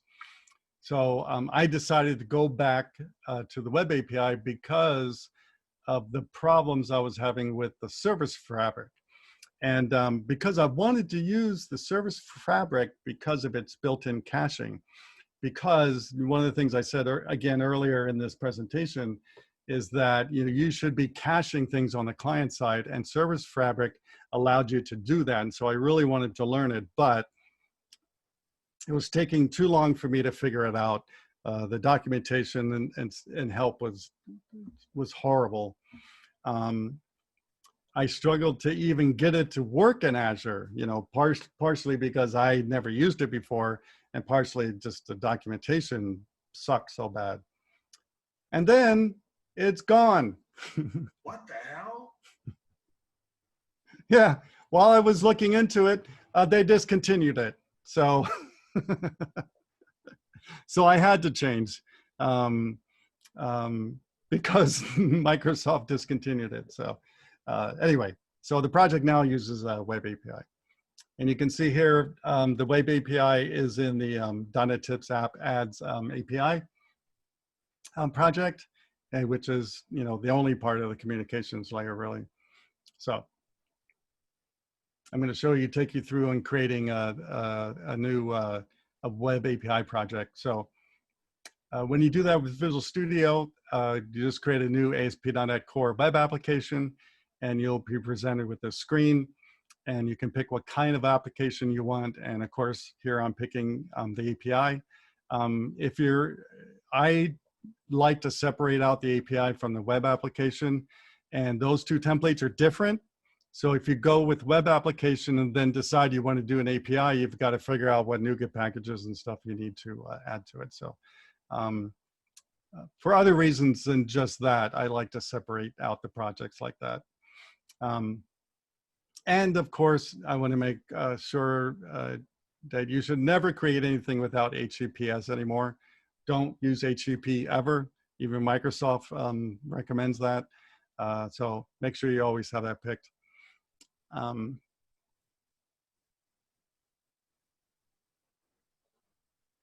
Come on, you can do it. So after creating the API project, then the first thing I did was I wanted to create a repository for the ads, and I have something very similar for the ad clicks too. So I created a live ads repository for the API project. And you can see here, I'm giving it the things I need. And then, the main thing I'm doing here is down in Get Live Ads. I'm giving it what type of app is calling this. And then I'm just creating new ads data context in the API. And then I just do Get Live Ads and I return a result, and that's it. That's pretty much it for my repository, because again, all the work is in the ads data context, which all the work of that is really in the data context. So using inheritance and all that kind of good stuff a lot. So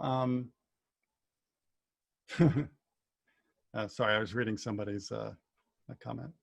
So yeah, so that's it. So once I had my repository, all I needed to create was my ads controller, and that's pretty simple too. You can see here I'm creating an API controller, produces JSON, giving it the route. I have a controller base as usual. I always have some kind of, now I can't remember if I created that or Microsoft did. So I'm storing a link to the configuration object, and then I set that in the constructor, and then the work is really being done in the get here. You can see I'm doing an HTTP get. I'm giving it what type of app is hitting it. I set up my live ad repository. I get my live ads, and then I return them, or I return a no content. So that's it. That's all my endpoint is. Very simple. Once you separate things into layers and separate assemblies, gluing them together basically in the higher level is pretty simple to do. If you follow good object-oriented programming techniques, of course.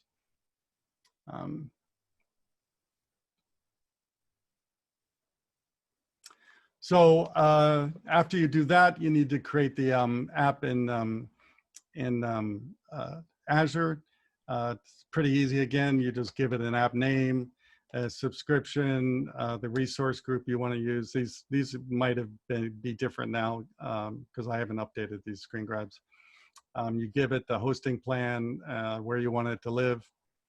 You can also set up configuration settings.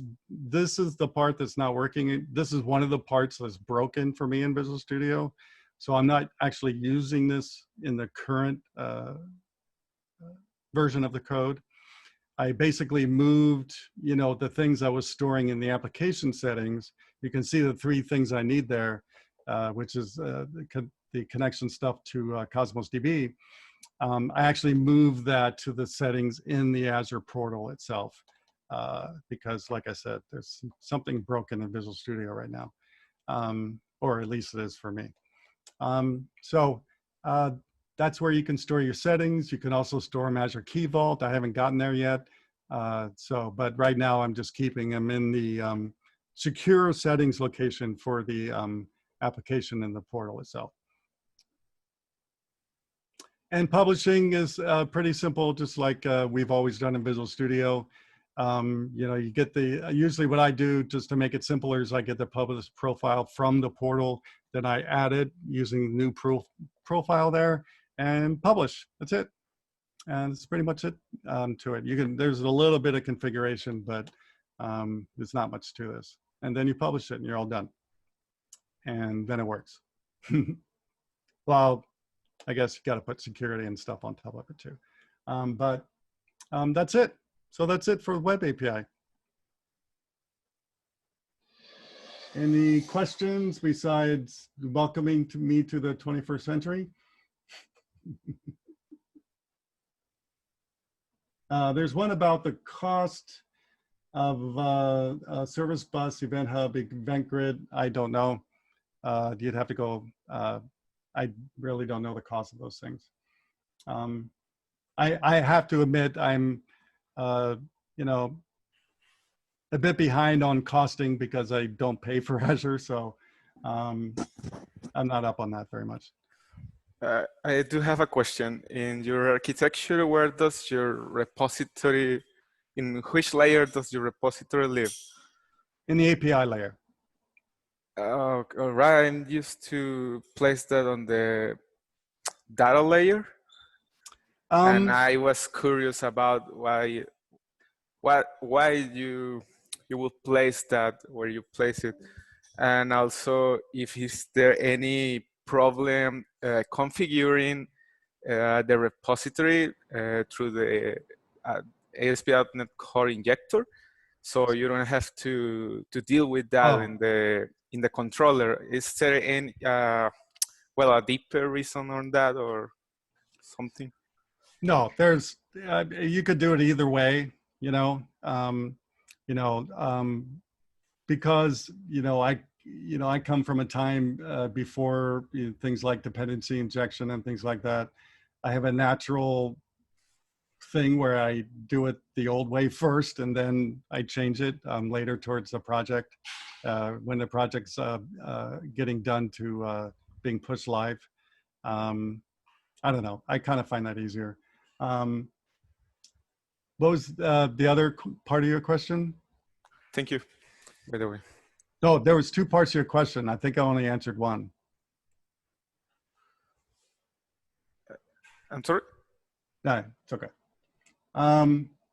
It was putting the repository in the web layer versus the service layer? Yeah. The DB layer? Oh, yeah.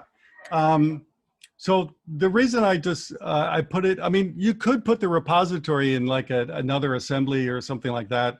I probably wouldn't put it in the database layer because, that needs to be kind of separated, because if you put the repository in the database layer, now you're, how do I say this? Well, it's not very reusable in the API layer either, but it's definitely not reusable in the data layer, and I would think, the repository could do business logic and things like that. And so, that's why that doesn't belong in the database layer to me. So if I would reuse that repository, I would definitely separate it out. But I'm not going to be in this project, so I just left it in the API layer.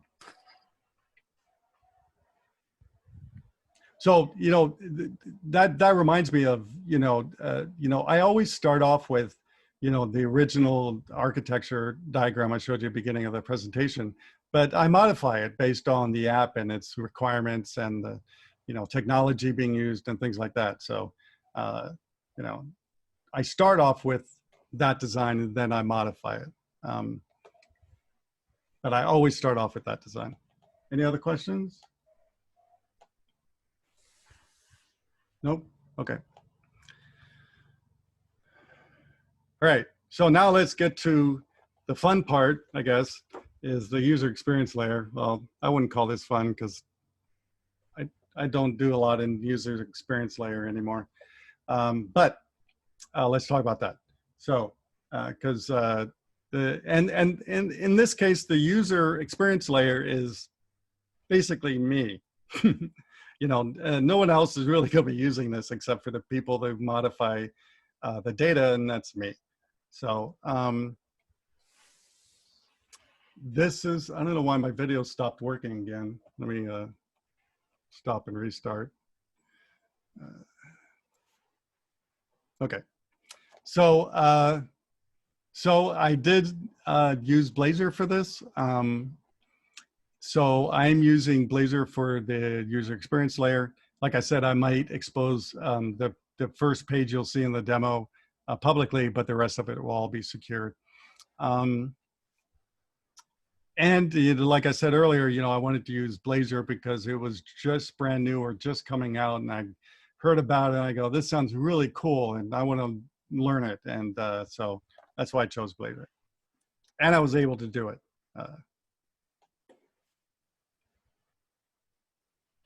Because I did it in the early days of Blazor, not the Blazor that was just released a month or so ago. Come on, don't fail on me.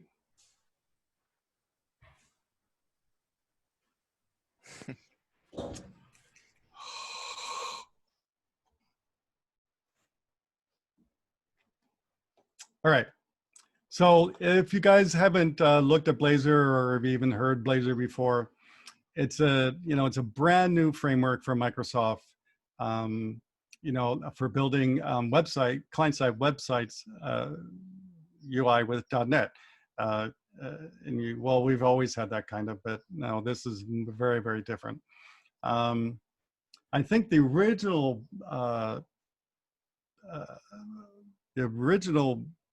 beta or alpha of Blazor was actually written by somebody that works at Microsoft. I mean, it wasn't really part of, .NET until this guy wrote it, and, everybody said, wow, this is cool, and they started using it. So I think that's the story, if I'm correct.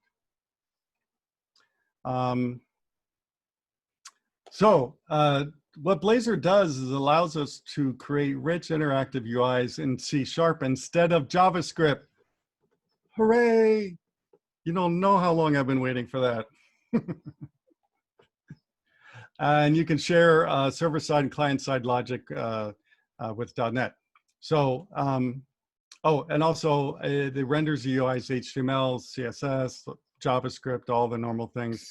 But we don't need to write JavaScript anymore to do UI, which, like I said, this is what I've been waiting for because I don't really like JavaScript. I never really learned it that well.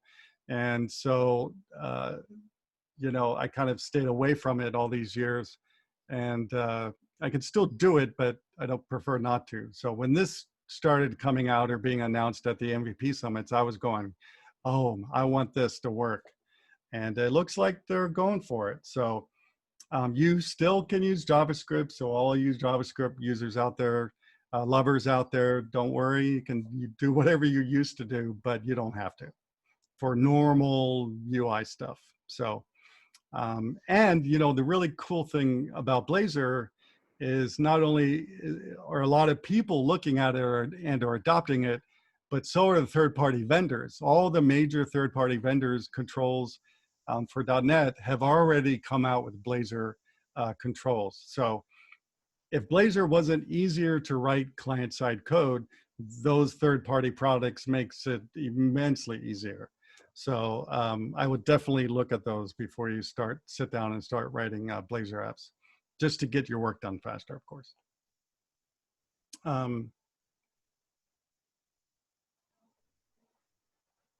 So I would say at this point, how many people came to the Carl Franklin meeting recently about Blazor? So I'm going to I actually got this slide from the PM on the Blazor team.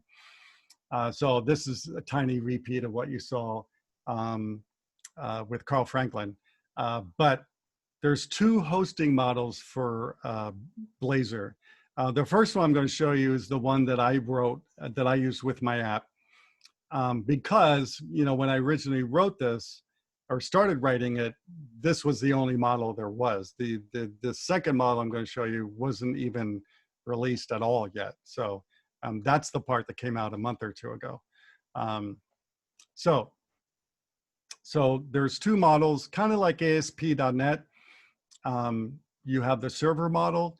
So you have, that's running underneath ASP.NET Core. You have Blazor and Razor components in .NET, all running on the server, and working similar to ASP.NET, ASP.NET. And so what happens though is that they use SignalR to do the data, the transfer of the information from the server to the client. And so SignalR is binary based, so it's much faster than using normal HTTP, JSON, or XML or something like that. So the speed on this is much faster than normal ASP.NET because of using SignalR, and that's basically the magic, for Blazor server. All the code is being run, on the server, but being called by the front end via SignalR. So that's how it works basically. And of course, on the browser side, it just uses the normal document object model that we've had forever in browsers. So that's the first model, and that's what my app uses. And I'll tell you one reason I've recently discovered why I'm beginning to like this model a bit more, but I'll save that towards the end. So the new model that just came out is the WebAssembly model, where everything runs in a browser, including your C# code, right? So the guy who originally wrote this, figured out a way to actually run C# in the browser instead of JavaScript. And that's what the WebAssembly model uses, is that. So everything is in the browser. There's not much of a server piece. There's not a server piece at all, really. It doesn't need to be a server piece at all, to tell you the truth. And WebAssembly apps can actually live on their own, disconnected from the back end. So that's pretty cool if you need scenarios like that. So here are the main differences of the two hosting models. And you probably saw something similar if you came to the Carl Franklin talk. So the server model, full access to server capabilities, which is to me a really big plus. Faster startup. The code never leaves the server, and I want to talk about that in a second, because I want to kind of share with you what I've learned recently. And it supports older browsers and thin clients and things like that. So it supports any modern browser with the Blazor server. The downsides to it requires persistent connection, just like any other ASP.NET application does. So there's no really big difference there. Microsoft is saying there's a higher UI latency. I asked the PM on the team to kind of quantify that a little bit better before this session, and he hasn't been able to yet. So hopefully he or I can figure that out on what's the difference between the two different models on latency. But so far he doesn't know. So, so I do want to spend a minute or two talking about the code never leaves the server. Just like ASP.NET applications, the code doesn't leave the server. They're all in binaries on the server itself. Why can this be important? The reason is, and we're actually dealing with this in the project I'm working on right now, is security to the API is dramatically different if you're calling from a browser or you're calling from a server. So calling from browser just makes everything much harder to secure. So I'm kind of leaning towards liking the Blazor server better because of the security issues that not using this imposes. So, every project is different, but, I kind of wished we were using Blazor server on the project I'm using, we're about to release where I work.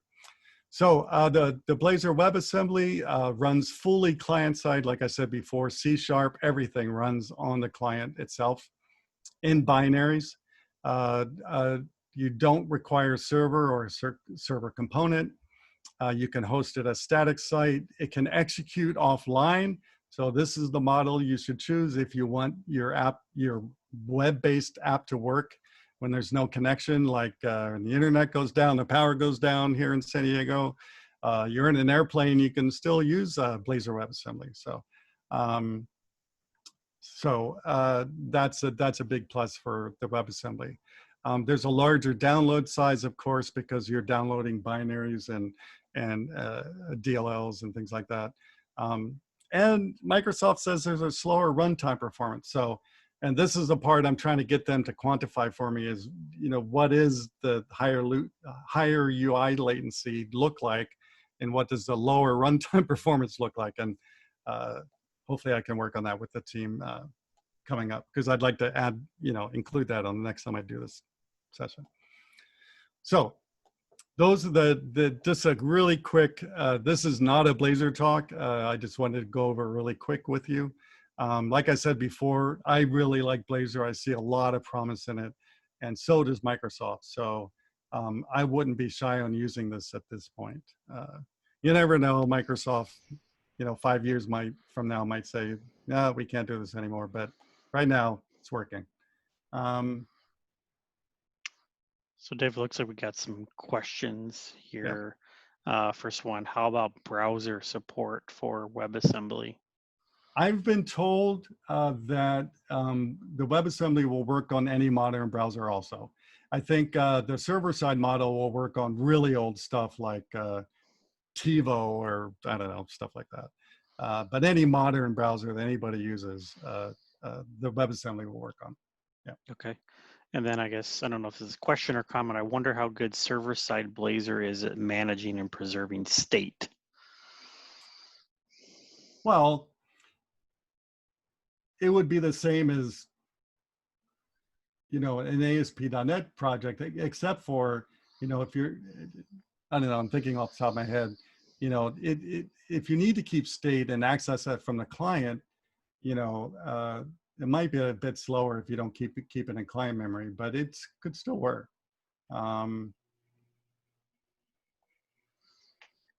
But I believe that the Blazor server side is, preserves state just as much as any ASP.NET because it's built on top of ASP.NET. So I would assume that's the case.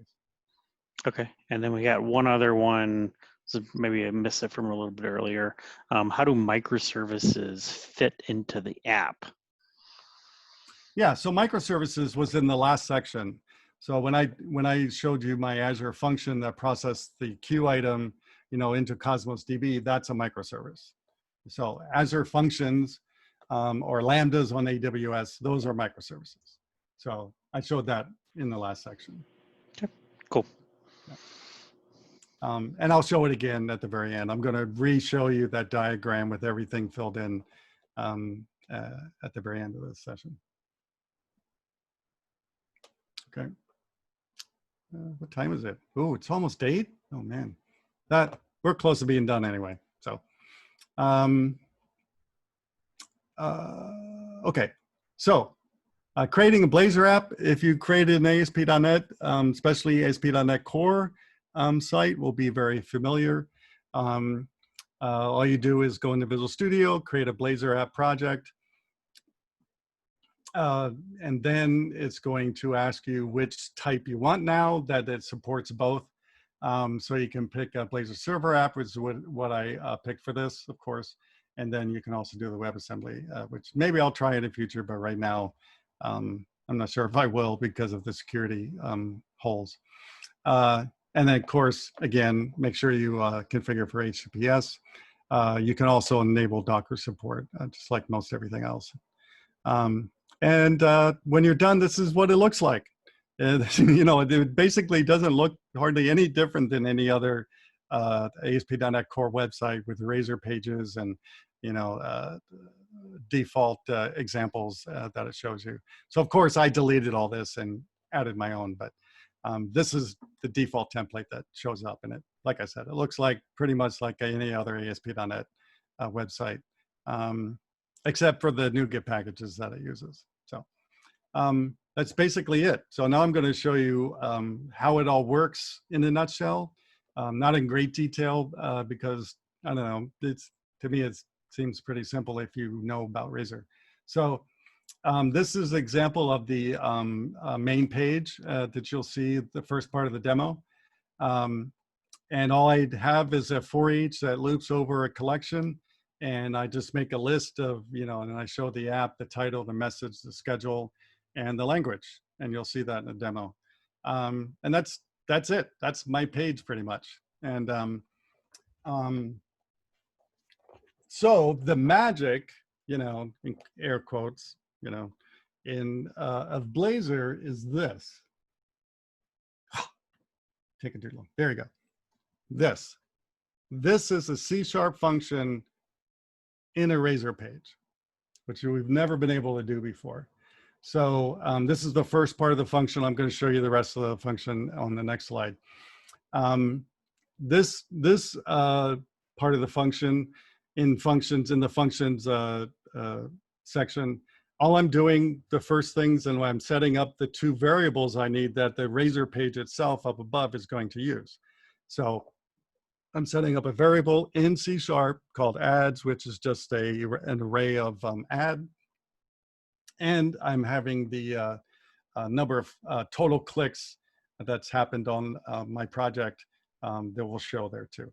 So I set up a variable for that. But again, this is C#. This is not JavaScript. This is C#. So everything you've been used to in C# is very familiar when you're using the Blazor functions. And this is what the whole function looks like. So you can see my variables are up there at the top, and I'm only implementing one method called that's part of the Blazor page itself, called on init async. This is basically what's called when the page is being loaded. And I just have 2 calls in there. And all I'm doing is await HTTP, get JSON async, turning it into an int, and I'm calling the endpoint there. That brings me back my ad click count. And then I have another call, and so that sets up the number in clicks. And then I have another async call to get the ad array. And there's the URL for that. And I stick it into the ads collection, and that's it. That's my entire page. That and that. Oops, sorry. That's it. That's my whole page, pretty much, except for the header stuff. And I don't know how much easier it gets than that, to tell you the truth. And I've used Razor pages before in projects, and doing Razor is not the easiest thing in the world. But, this, of course, makes it a lot easier. So now I'm going to show you the demo. My demo, I'm going to show you the home page, which is, I said a couple times already, I might make public, but the rest of the stuff is going to be private, of course, and where I can edit and add ads and look at the reporting and stuff like that. I don't have any examples of the reporting, but I'm going to show you the main features of the Blazor app itself.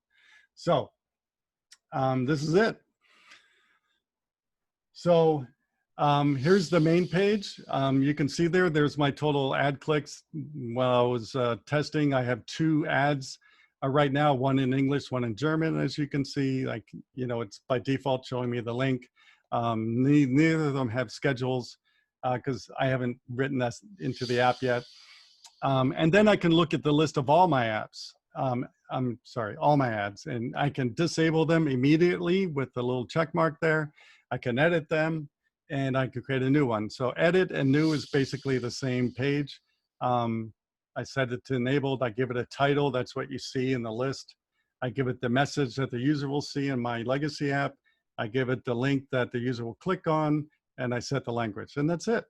And so it's very easy to modify them. You can see it's pretty quick, but my demos are all running locally too. But and create an ad, exactly the same page. I just create a new ad.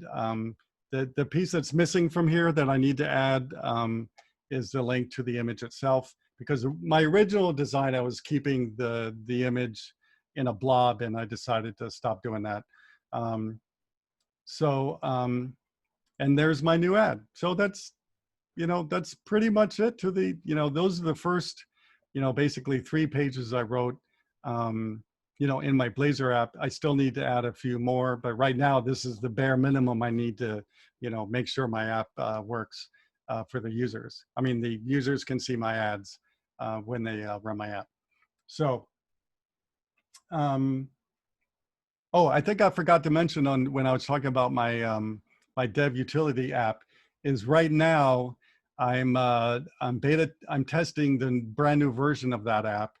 So I'm looking for unit testers because right now you really can't download the app because Click Once is broken in Visual Studio now, especially for anything that uses .NET Core. So I've had to stop using it. So I have a brand new version that's ready to be tested. So if anybody's wants to be a tester, please let me know. I'll probably send you one of my books and stickers or something for helping me out. But please email me at don@dave@live.com because I need some unit testers. Testers because I don't have any. So, and I only have 2 machines I can test on. So it doesn't work on the Mac. All right, so that's my demo. That's it for Blazor. Like I said before, if you haven't looked at Blazor and if you're starting to write something new, I would definitely look into Blazor. It will really make that part of the project go faster once you learn, all the ins and outs about Blazor. Yeah, and I'll mention Carl towards the end too, Andrew. So any other questions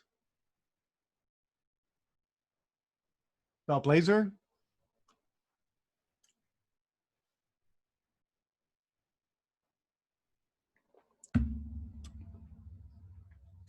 Oh, .NETDave@live.com. If somebody could write that for me. And someone's asking me what my email address is. .NETDave@live.com. There you go. Thanks. All right. Any other questions? Somebody's breathing. Do you have a question? No? Well, I know that Blazor has some limitation related to the amount of users that it can support simultaneously, and I was wondering a way to overcome that in a high demand application. So I was thinking on just using a load balancer and maybe multiple instances of the application. Do you think that will work for this? Yeah. I'm not aware of those limitations. I can look into it, especially if you email me and to remind me, because in 10 minutes I'm going to forget everything. So the limitations are just because signaler. Yeah, signal. Yeah, the bottleneck is SignalR at this point, right? So yeah, all you need to do is spread it out onto multiple instances, right? And you should be fine. Yeah, if you're running your own servers. Yeah. Cool. Thank you. Yeah, that's the same technique we've used forever. For those kind of bottlenecks. Even when I was at ProFlowers, I think we had 15 servers, running that site when I worked there. I actually have one of the old servers in my house. Yeah. I call it the black hole because I've lost a lot of files on it. My next plan is to turn it into like a planter or something because it's really heavy metal. They don't even make servers like that anymore. It's really thick, big metal servers that they had back in the early 2000s. Okay, enough history lesson. It's almost 8 o'clock. Netflix time.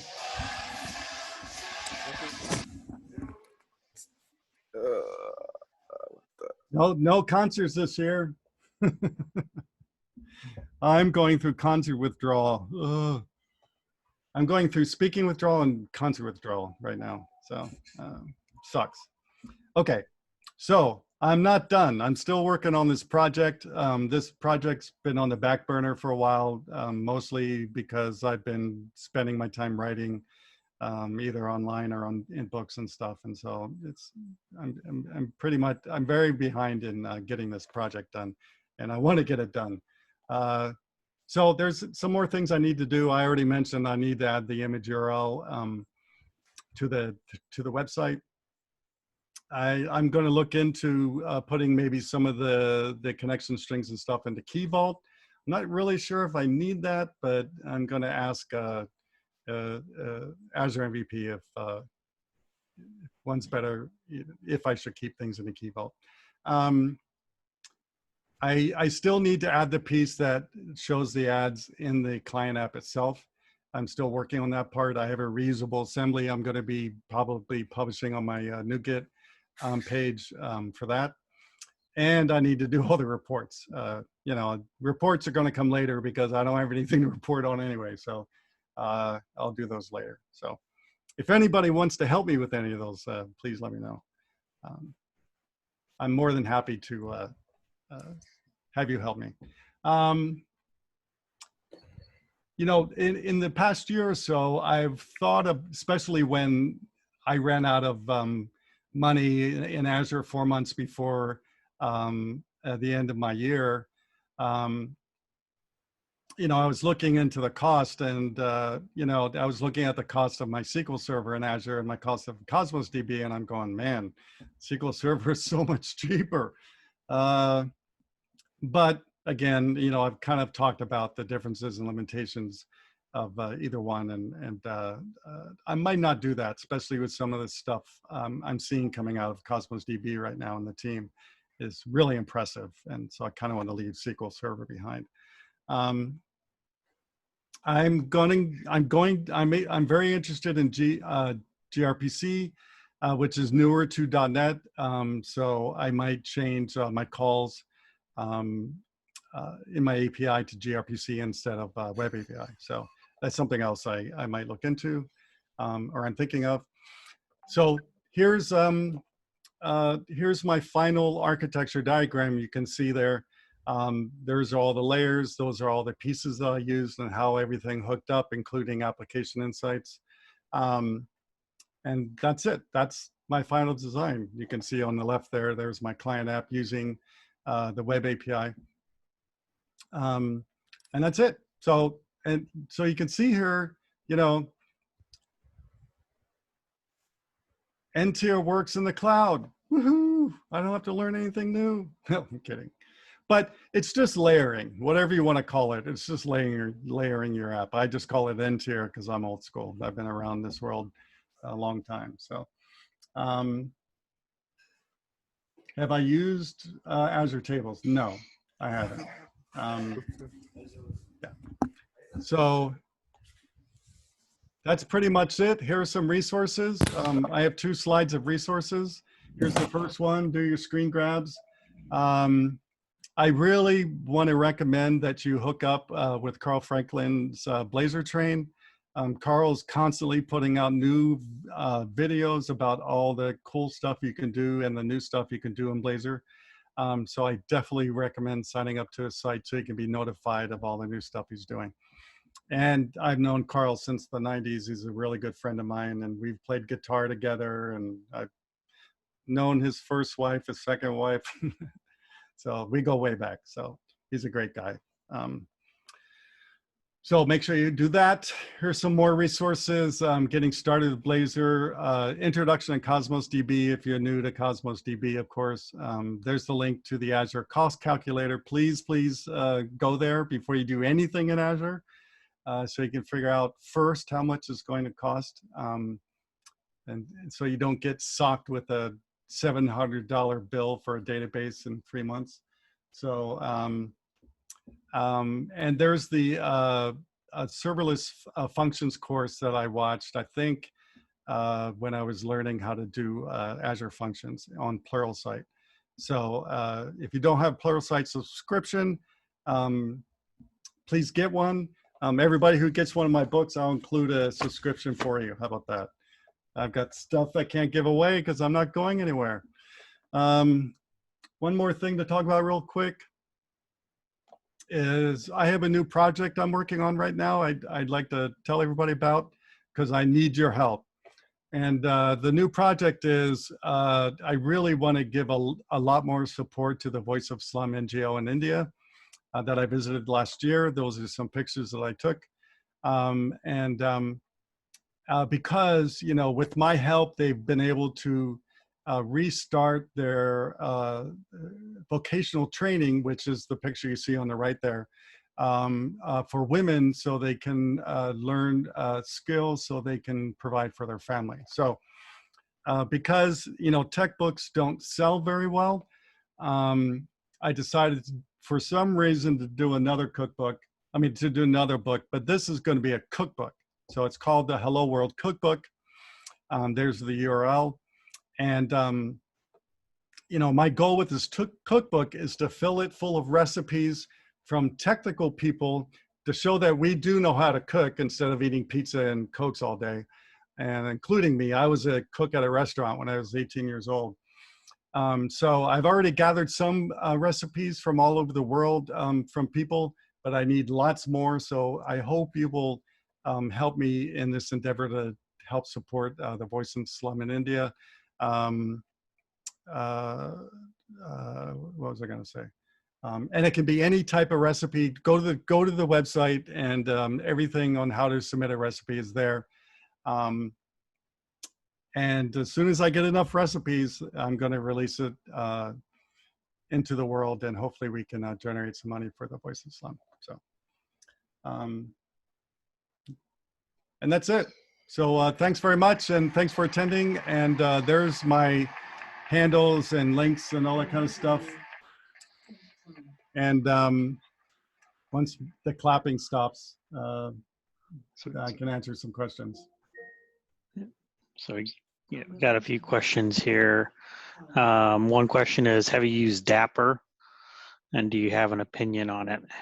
No, I have not used Dapper. And, you know, I don't know if this has changed recently, but I'm also not using any framework in my project because any framework doesn't support Cosmos DB. Maybe it does recently, but, you know, when I was working on this, any framework doesn't support Cosmos DB. So I'm not using that in this project. So. Okay, and we got a Azure Tables instead of Cosmos DB.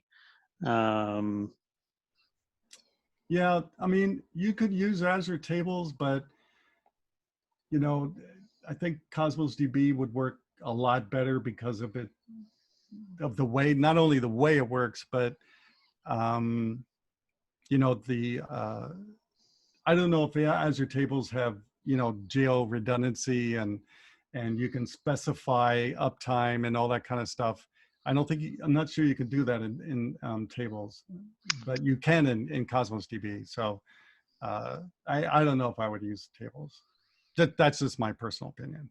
So speaking from a data perspective, the table, you can use either Azure Tables or the table API within Cosmos. So you have kind of two choices there. Yeah, yeah. So, I mean, unless you have a really reason for it, you know, like you're already using Azure Tables, I would probably point to either using SQL or Mongo.